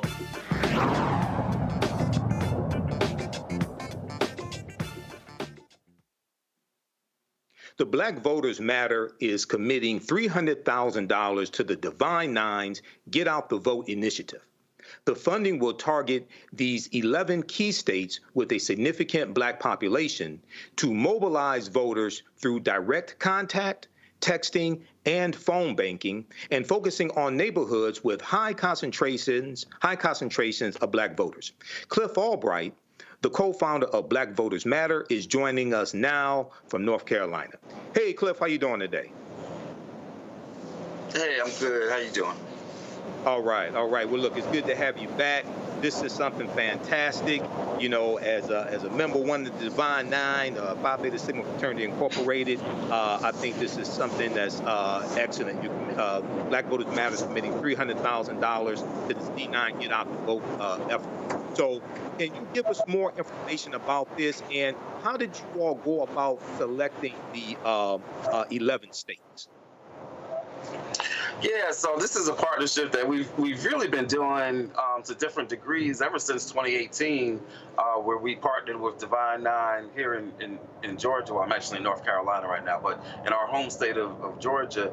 And in 2020, we expanded it to make it even bigger and had more resources available. And so this has been something that we've really been doing for about 6 years. And pretty much in terms of the states that we selected, those are all states that, you know, they're a part of the overall We Fight Back campaign that we're doing, where we're targeting like 12 states. Most of those are battlegrounds, but not just battlegrounds in the usual sense that people talk about, in terms of the presidential. There are also battlegrounds in terms of Senate races, and even in the case of Alabama, in terms of the new congressional seat, the majority black, or at least black opportunity congressional seat there. So these are all states where we know that black voters are going to play key roles in making decisions, and we believe that's important that we have some of the oldest institutions in our community involved in that process. They're already involved, they're already doing stuff, but we're just trying to seed a little something into them to make it easier for them to do text banking or phone banking or doing sign waving or door knocking or whatever it is that they're doing. Absolutely. Well, I see you coming to Michigan, so are you coming to Detroit? Oh yeah. Are you coming to Detroit? Oh, okay. You have to. Okay. So we're gonna have to connect because I live in Detroit. Okay. So Roland just played the interview he did with Quentin Fulks earlier, a deputy campaign manager for Harris-Walz, and I know you all are nonpartisan, but I wanted to understand. Explain how you all communicate policy when you are having these engagements, like especially these face-to-face engagements with people, and people saying, well, I voted in 2020, but we didn't get the George Floyd Justice and Policing Act. We didn't get the Voting Rights Act. I don't know if I'm going to vote today, okay? Because I hear things like that. How do you communicate policy and what is at stake for them to understand they need to vote in 2024? Yeah, and just as a side note, just to be clear, we are largely nonpartisan, but we do have C3, C4, and we have a separate PAC entity. So today, I'm speaking mainly in terms of our C3, C4 work. But when we need to go hard in the paint, we can do that too.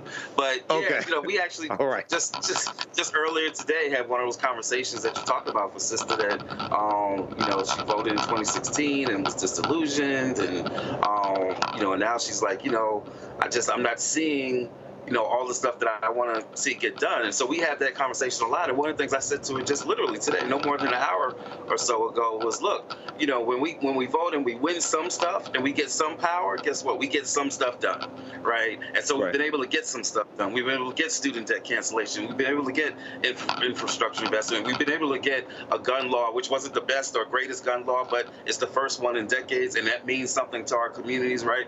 We get some stuff, but if we want to get more stuff, guess what we need? We need more power. And if we want more power, that means we got to come out and we got to, win more seats, right? We got to get a real majority in the Senate and not a fake majority, because you got two somewhat whatever non-team members in there.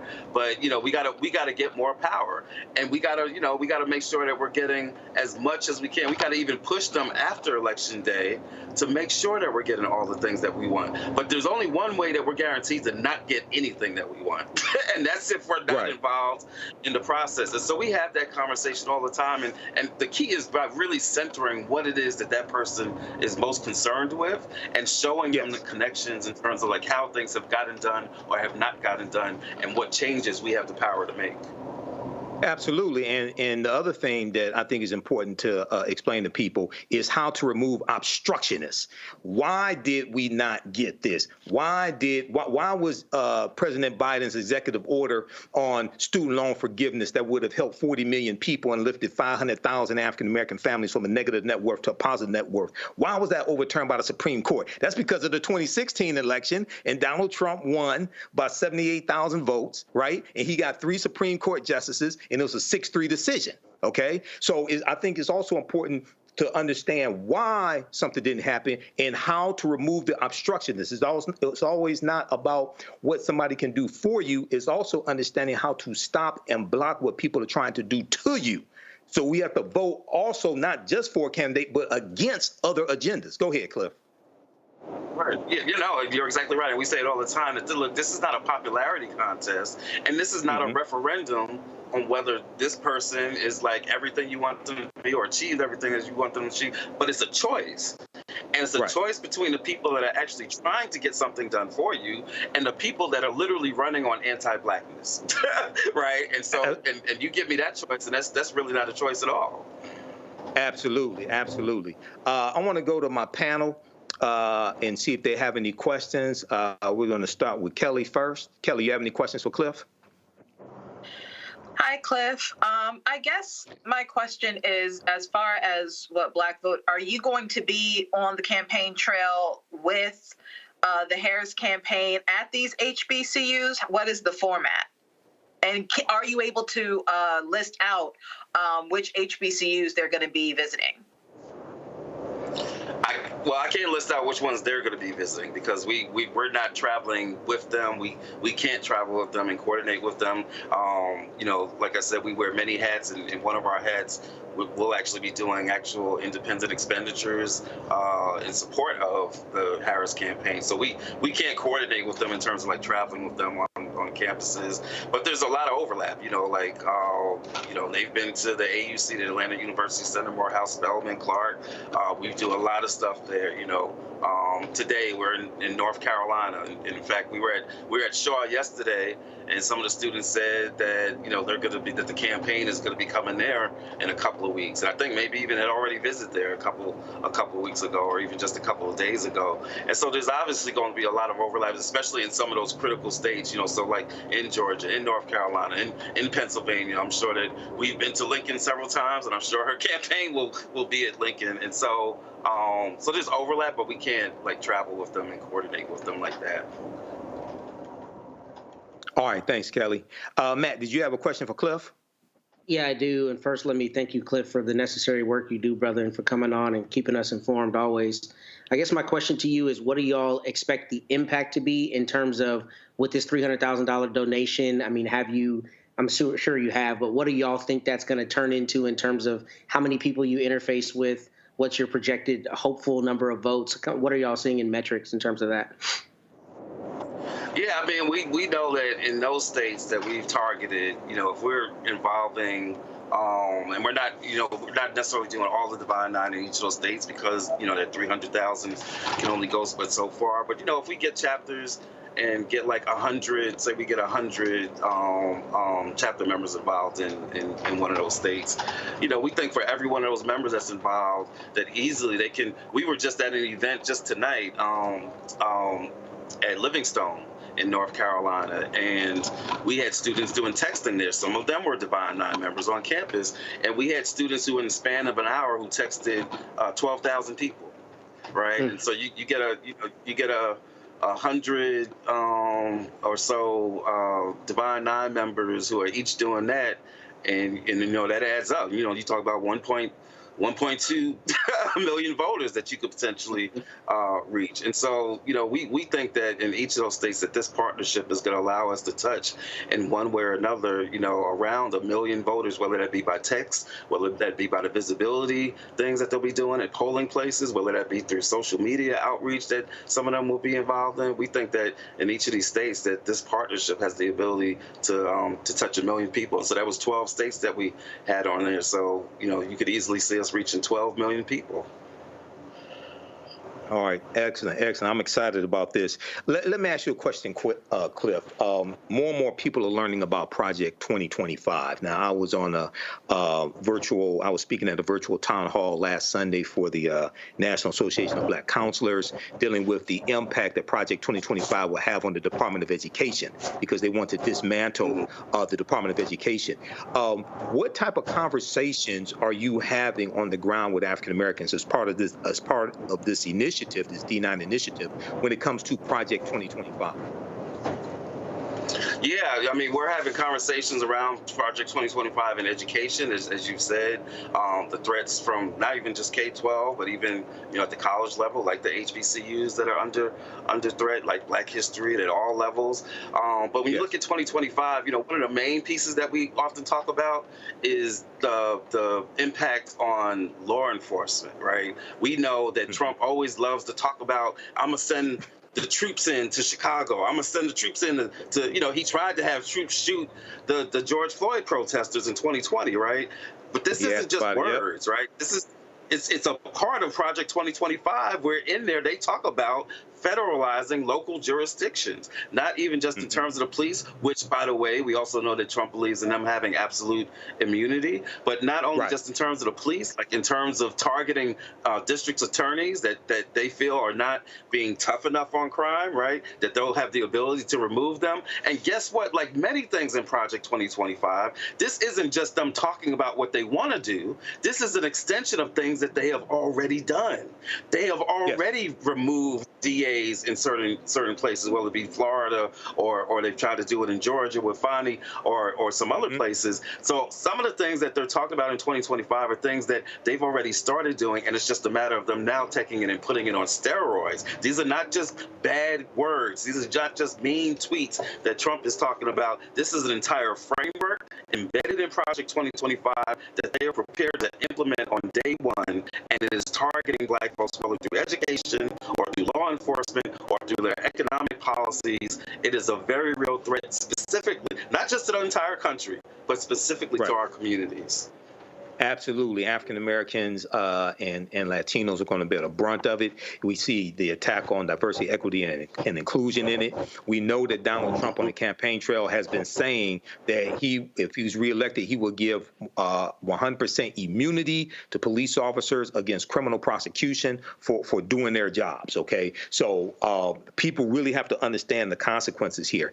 In the remaining minutes here, I wanted to ask you, what are some what has been the response when you talk to HBCU students, when you talk about the $17 billion in funding that HBCUs received from the Biden-Harris administration? Okay, that's a record amount of funding.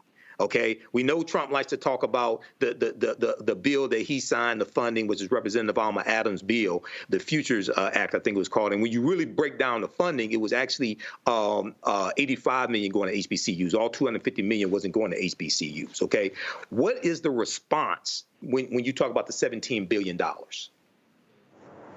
Yeah, it's interesting because one of the main issues that when we talk to some of the students, even before they're talking about like the stuff going on in the wider society, in the cities where they come from, or in the cities surrounding the campuses where they're at, a lot of the times the main issues that they're concerned about are their issues on campus, right? It's the cost of tuition, it's the amount of housing that's available on campuses, or the quality of that housing sometimes. Sometimes it's even safety issues, right?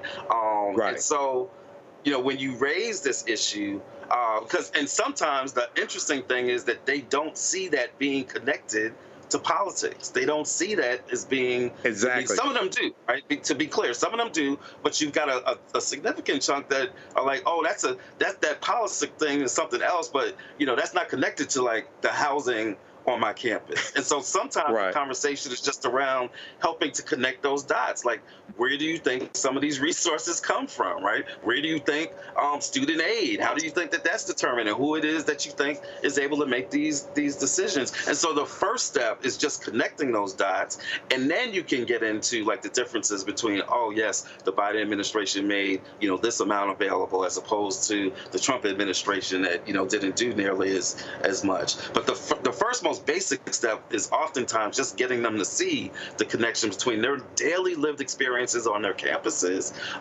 and federal policy and federal offices and these elections. Exactly. As I explained to people, politics is the legal distribution of scarce wealth, power, and resources. And one of the examples I give is the $1.9 trillion American Rescue Plan that was passed in March 2021. It brought us out of COVID.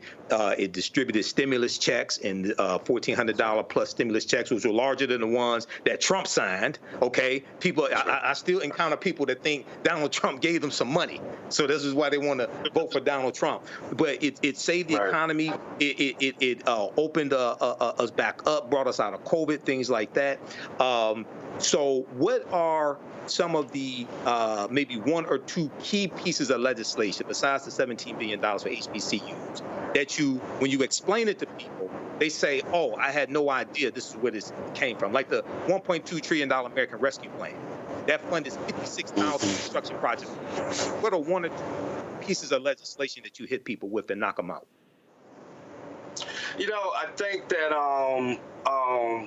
the student debt, often raises eyebrows, like people saying, "Oh, I didn't know," because they're so used to hearing nothing's been done on that, right? Right. And then when they hear $167 billion in student loan forgiveness for about 5 million people. Yes, right, go ahead.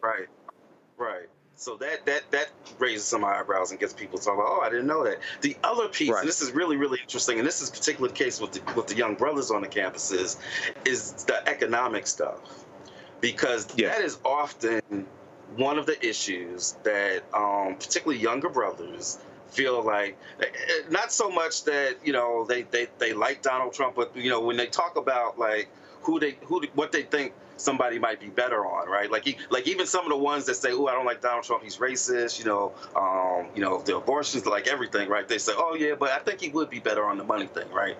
And a lot of it is just because of like a lot of disinformation or assumptions, and sometimes gender-based assumptions, to just keeping it real, that it creates these perceptions of differences. So when we say things like, "Oh, well, did you know Biden-Harris achieved the lowest black unemployment rate?" Or "Did you know that inflation that we're complaining about, that it actually didn't start under Biden, that it actually started under Trump because of some of his policies and the way that he handled COVID and the way that he, negotiated the oil deal and all that stuff." And so when we point out some of this, then they'd be like, "Oh yeah, I guess that does make sense." And then when you add into it talking about like the future policies, like the differences in Kamala Harris's tax policies, which is tax cuts, versus Donald Trump trying to do tariffs, which amounts to national sales tax. When you talk to them about like some of those policies or around the housing policies, when we talk about here, you got one person who discriminated against black folks in housing and another person who's trying to make sure that housing is more affordable for black folks. So when you get into the actual details, then people do say, "Oh, I didn't know that." The same way that a lot of people who didn't really know Kamala Harris's history as a DA and as pretty much as a progressive DA before we started talking about progressive DAs, right? Exactly. When you start explaining some of that, we get a lot of people that are like, "Oh, snap, I didn't know that. I didn't know about the Back on Track program." So that really it's a lot of disinformation and just a lot of lack of information. And we've come across a lot of people where, as you said, once we have a conversation, and that's the key part, you got to be having these conversations, right? Once we have the conversations, we get a lot of people like, "Oh, I didn't know that. Oh, yeah, I'm going to vote. Yeah, I think I've made up my mind about a candidate or whatever, whatever it is." But once they get good information, then they're able to make better decisions. We've got to be willing to have those conversations with them. And that's part of what we're hoping this Divine Nine partnership helps us with.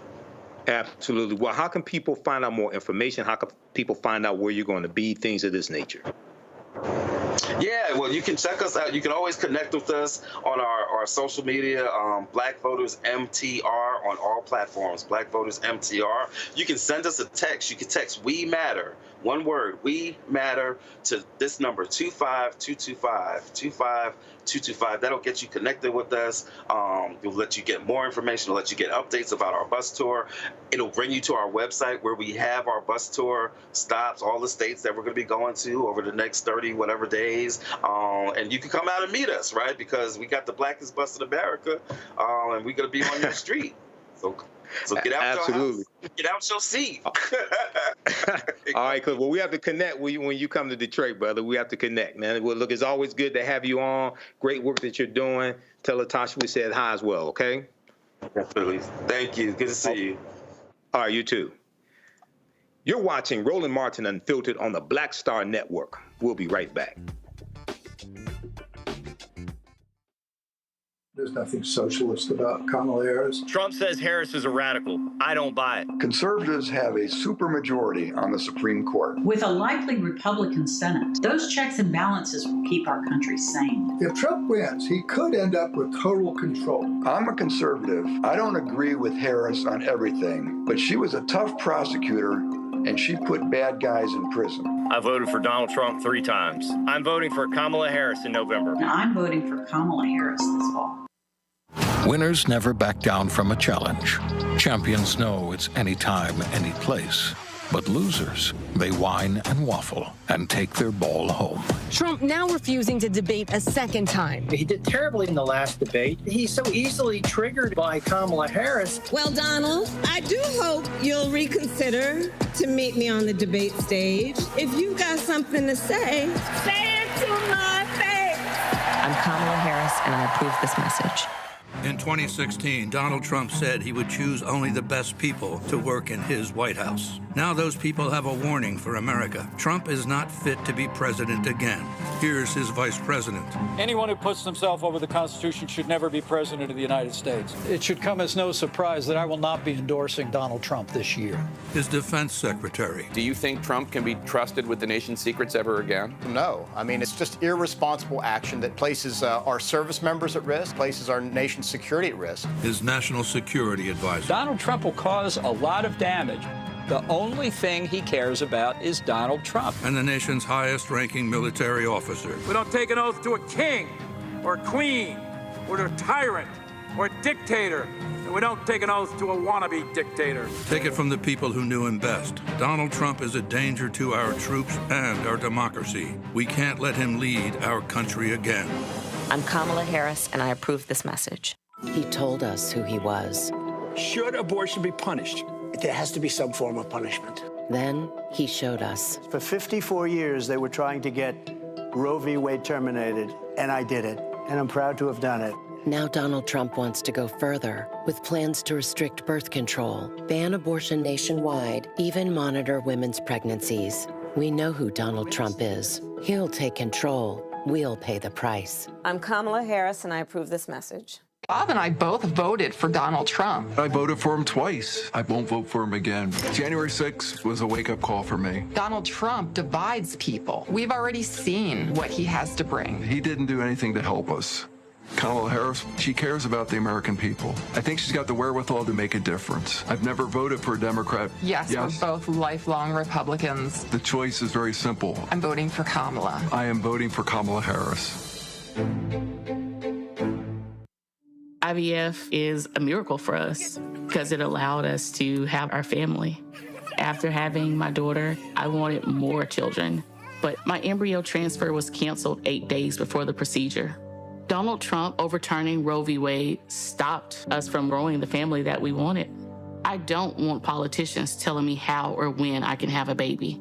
We need a president that will protect our rights, and that's Kamala Harris. I'm Kamala Harris, and I approve this message. When you talk about blackness and what happens in black culture, we're about covering these things that matter to us, speaking to our issues and concerns. This is a genuine people-powered movement. There's a lot of stuff that we're not getting. You get it, and you spread the word. We wish to plead our own cause. Too long have others spoken for us. We cannot tell our own story if we can't pay for it. This is about covering us. Invest in black-owned media. Your dollars matter. We don't have to keep asking them to cover our stuff. So please support us in what we do, folks. We want to hit 2,000 people, $50 this month, raise $100,000. We're behind $100,000, so we want to hit that. Y'all money makes this possible. Checks and money orders go to P.O. Box 57196, Washington, D.C. 20037-0196. The Cash App is $RM Unfiltered. PayPal is R Martin Unfiltered. Venmo is RM Unfiltered. Zelle is Roland at RolandSMartin.com. This is Essence Atkins. Mr. Love King of R&B, Raheem Devon. It's me, Sherry Shepard, and you know what you're watching. You're watching Roland Martin, Unfiltered.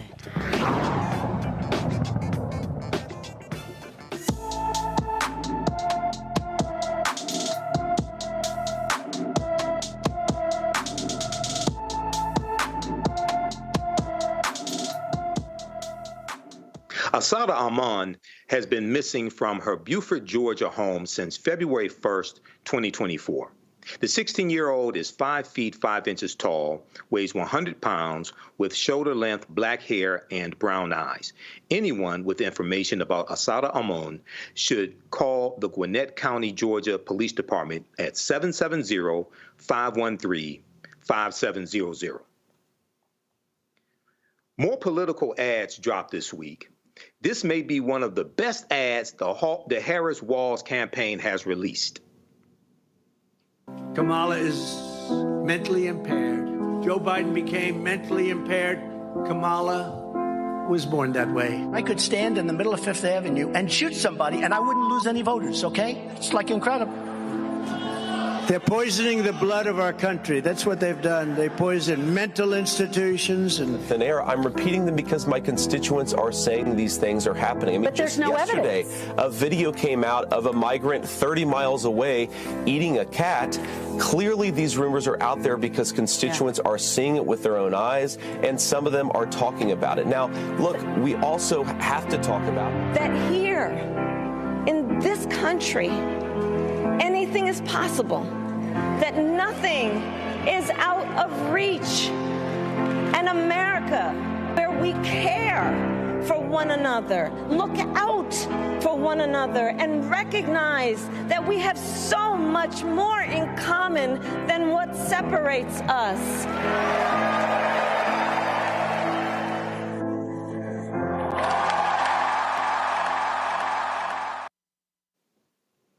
Now, that's a powerful ad dealing with the impact that a lot of this rhetoric, especially coming from the Trump campaign, has on children. There's another ad, the Veterans for Responsible Leadership ad. They dropped this ad as well. Let's take a look at that one. I served in the U.S. Navy. The United States Army. Lieutenant Commander, U.S. Navy. Flew F-18s for 12 and a half years. Former captain of a nuclear submarine. Donald Trump has called veterans losers and suckers. I'm not a sucker. I'm not a sucker. I'm not a sucker. And my friends who died are not losers. I'm not voting for Trump. Because Donald Trump is unfit. Unfit for office. Unfit to be commander-in-chief. America is better than Donald Trump. Don't be the sucker that Trump thinks you are by voting for him.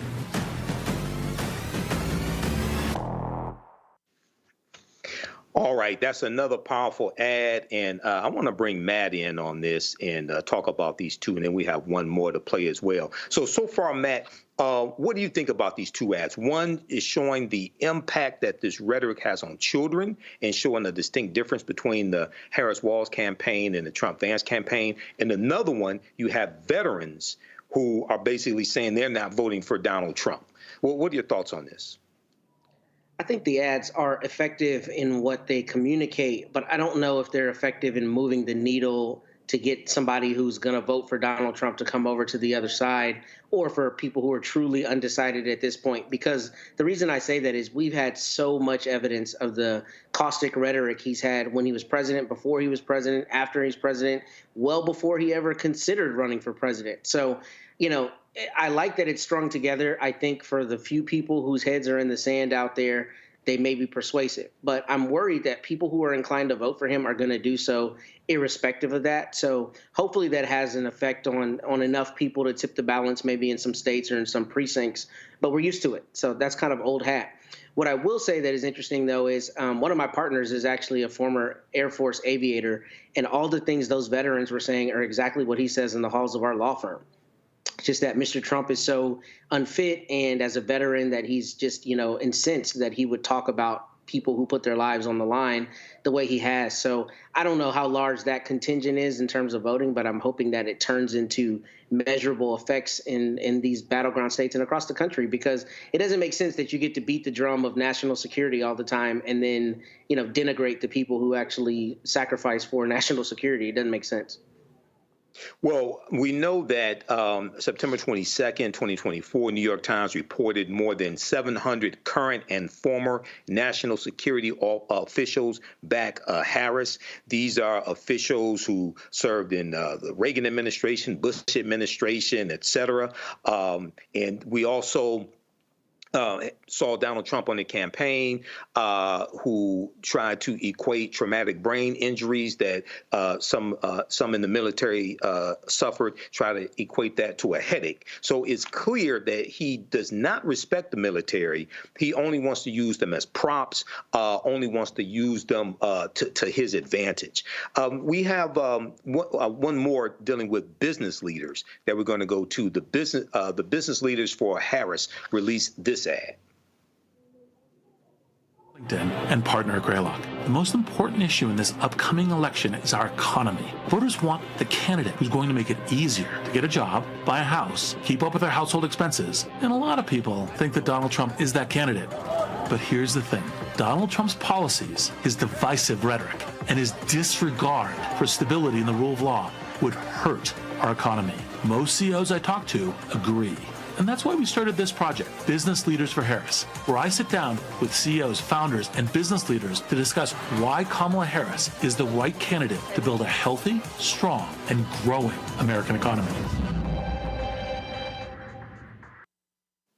Now, I think that one right there is really powerful, especially targeting men who think that Donald Trump would be better on the economy because they think Donald Trump is a billionaire because of the TV show The Apprentice. We saw Magic Johnson today on the campaign trail for Vice President Kamala Harris, successful businessman, multimillionaire. What are your thoughts on this ad right here, Business Leaders for Harris, Matt? I think this is brilliant, especially because I think you hit the nail on the head as you usually do. That's one of the things you hear from people who say they're going to vote for Trump. One of the first things they tout is he's a businessman. He knows business. He's going to make the economy good. Like, that's the drum they're always beating. So I think it's very, very, very important to have people who are in corporate leadership saying, he doesn't have the policies that are going to affect the economy. Now, it wouldn't be me if I didn't say some of that is ironic because we know that corporations get to run roughshod over the American people, right? So, some of it is a little bit self-serving, if we're honest. But I do think it's important rhetorically to get people into the fold for Harris-Walz, because that is almost universally the first thing you hear about Mr. Trump, is that he's got this business acumen and therefore he's going to be better for the economy. And if you have people who are big engines in the economy saying they don't believe that to be the case, that might be persuasive for a lot of people. Absolutely. I don't know a lot of business people who are successful, who say that Donald Trump is a successful businessman.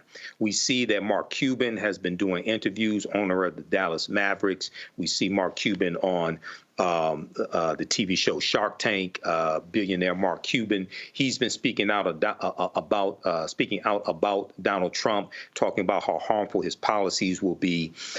We know there was an excellent article from Black Enterprise about a week or so ago that broke down how the Vice President Kamala Harris' economic policies would be beneficial for African Americans as well. So I think it's going to take a combination of these type of ads, but also the work that people like Cliff Albright are doing and Latasha Brown as well on the ground. But when you have successful business leaders, you have close to 100 business leaders who have endorsed Vice President Kamala Harris and say that her economic plan is going to be better than Donald Trump's economic plan as well. When you have people who know this better than most of the people on cable news, things like that, coming out endorsing her, I think that's going to move the needle as well. So we'll see what happens. But we have 32 days, and the fight continues. We can do this. Okay. You're watching Roland Martin Unfiltered on the Black Star Network. We'll be right back.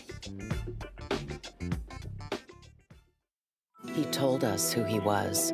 Should abortion be punished? There has to be some form of punishment. Then he showed us. For 54 years, they were trying to get Roe v. Wade terminated, and I did it, and I'm proud to have done it.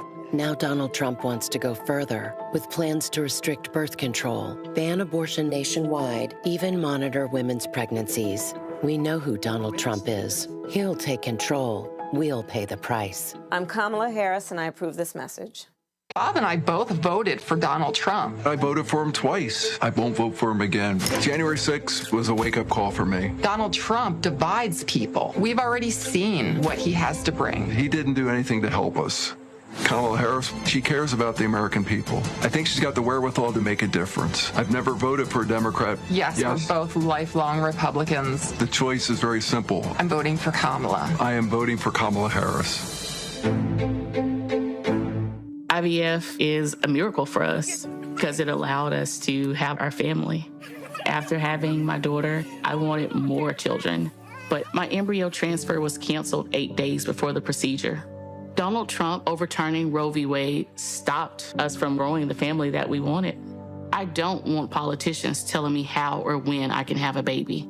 We need a president that will protect our rights, and that's Kamala Harris. I'm Kamala Harris, and I approve this message. Kamala Harris has never backed down from a challenge. She put cartel members and drug traffickers behind bars, and she will secure our border. Here's her plan. Hire thousands more border agents, enforce the law and step up technology, and stop fentanyl smuggling and human trafficking.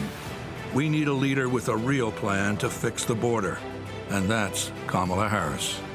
I'm Kamala Harris, and I approve this message. Of 100 Republicans who worked in national security for Presidents Reagan, both Bushes, and for President Trump, now endorsing Harris for president. She came up as a prosecutor, an attorney general, into the Senate. She has the kind of character that's going to be necessary in the presidency. Vice President Harris is standing in the breach at a critical moment in our nation's history. We have a shared commitment as Americans to do what's right for this country. This year, I am proudly casting my vote for Vice President Kamala Harris. Former generals, secretaries of defense, secretaries of the Army, Navy, and Air Force, CIA directors, and National Security Council leaders under Democratic and Republican presidents, Republican members of Congress, and even former Trump administration officials agree there's only one candidate fit to lead our nation, and that's Kamala Harris. I'm Kamala Harris, and I approve this message. Hey, it's John Murray, the executive producer of the new Sherry Shepherd Talk Show. This is your boy, Earthquake. And you're tuned in to Roland Martin, Unfiltered.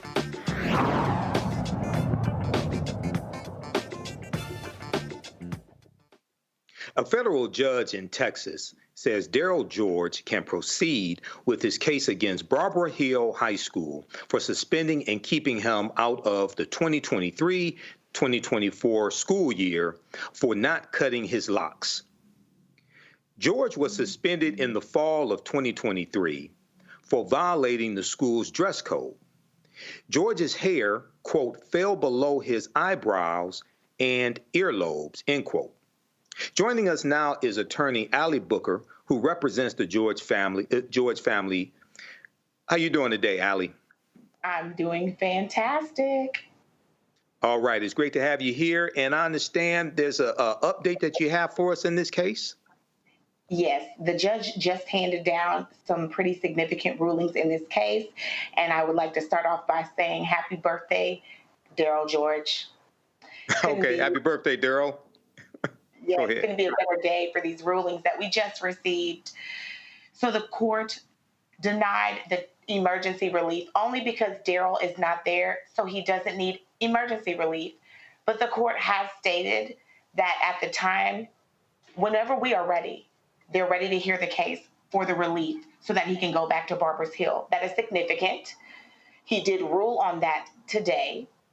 And he stated why he ruled on that today. And he said, because Darryl can come back, we are correct. He needs to hear that case because he doesn't want Darryl to go back and him not already handle the issue of injunctive relief. So that is a win for us. The second order that he handed down is regarding a motion for summary judgment, which is what we call a dispositive motion. It's a dismissal motion. The court denied their motion and granted our motion, stating that we are correct. We have a right to prove our case before the court tries to throw it. We have a right to prove our case before opposing counsel, Barbara Hill ISD, attempts to ask the court to throw our case out. This is monumental because in the DeAndre Arnold case, they have a big issue pending at the Fifth Circuit, and that issue is whether or not they can be deposed and it can be used. So we will be moving forward with depositions. Okay, now, Allie, I know that this story has made national news. Okay, I remember hearing about it last year as well, and there have been updates here on this show. So the case that explain to us the case that you all are trying to make, okay? Because I know that the school is saying that his locks were below his eyebrows and his earlobes. And I remember reading before, he said, well, I'll pin my hair up. If I remember correctly, he would just pin his hair up so it wouldn't hang down. And for some reason, they said that's not good enough. So explain to us, if you can, the case that it is that you all are trying to make. This is the case we're trying to make. Long story short, there are two types of people that Barbers Hill ISD does not want in their school. I'm going to have to use flat language because that's the best way that I can describe it. One being thugs. Two, now we are understanding being probably LGBT or transsexual identifying students. So what they've done is they've created this rule stating that your hair can't hang down a certain length, which is preposterous to us because you need a certain length of hair in order to lock it up or in order to braid it. So what they're trying to do is effectively determine how a male is going to dress and or look in their school. Here's the problem. The problem is our gender claim survived. That means they have to prove that there is a reason behind their policy for gender. Meaning, if you say that your policy is to promote that children have to learn how to be obedient. And one of the things that they discussed yesterday was the military. We have to, get children ready for the military. We have to teach people how to be respectful of the government.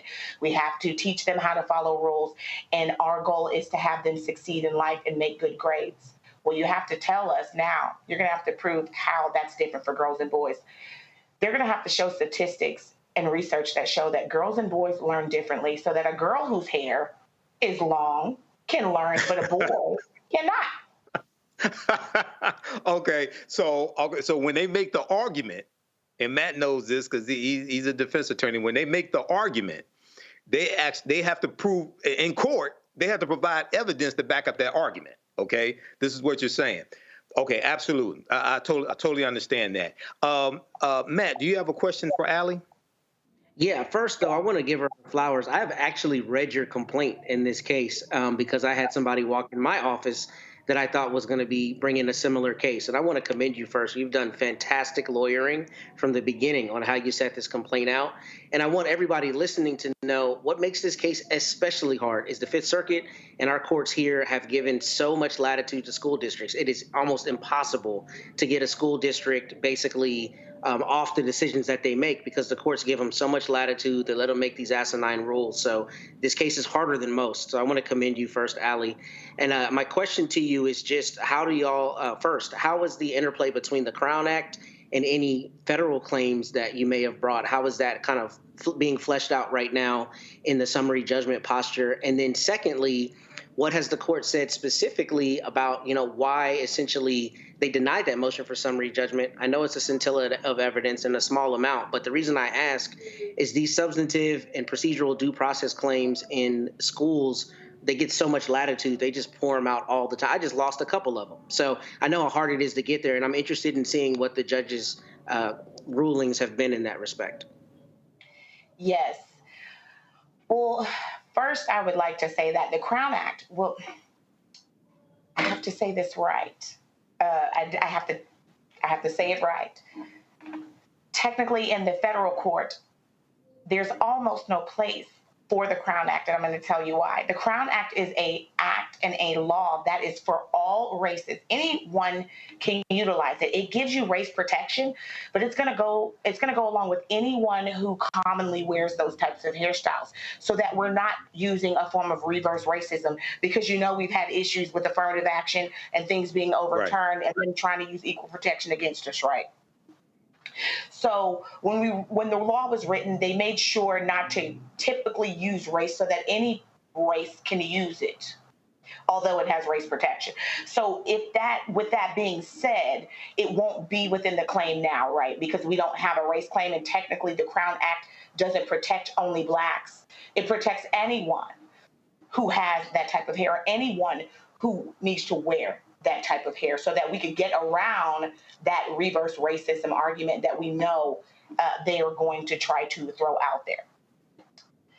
But the issue with the Crown Act is, and I tell people this, there's no carve out. They're trying to carve out an exception that doesn't exist. And we know, being lawyers, the way that laws are written, you have to put the exception within the law. So if you're looking at a Sikh a Punjabi individual, a Navajo in Barbers Hill ISD, and they have been deposed in the past. They're allowing those students to wear their locks long. And they may allow, yes, and they're arguing, although we don't have the evidence, that they have allowed other blacks to wear their hair long.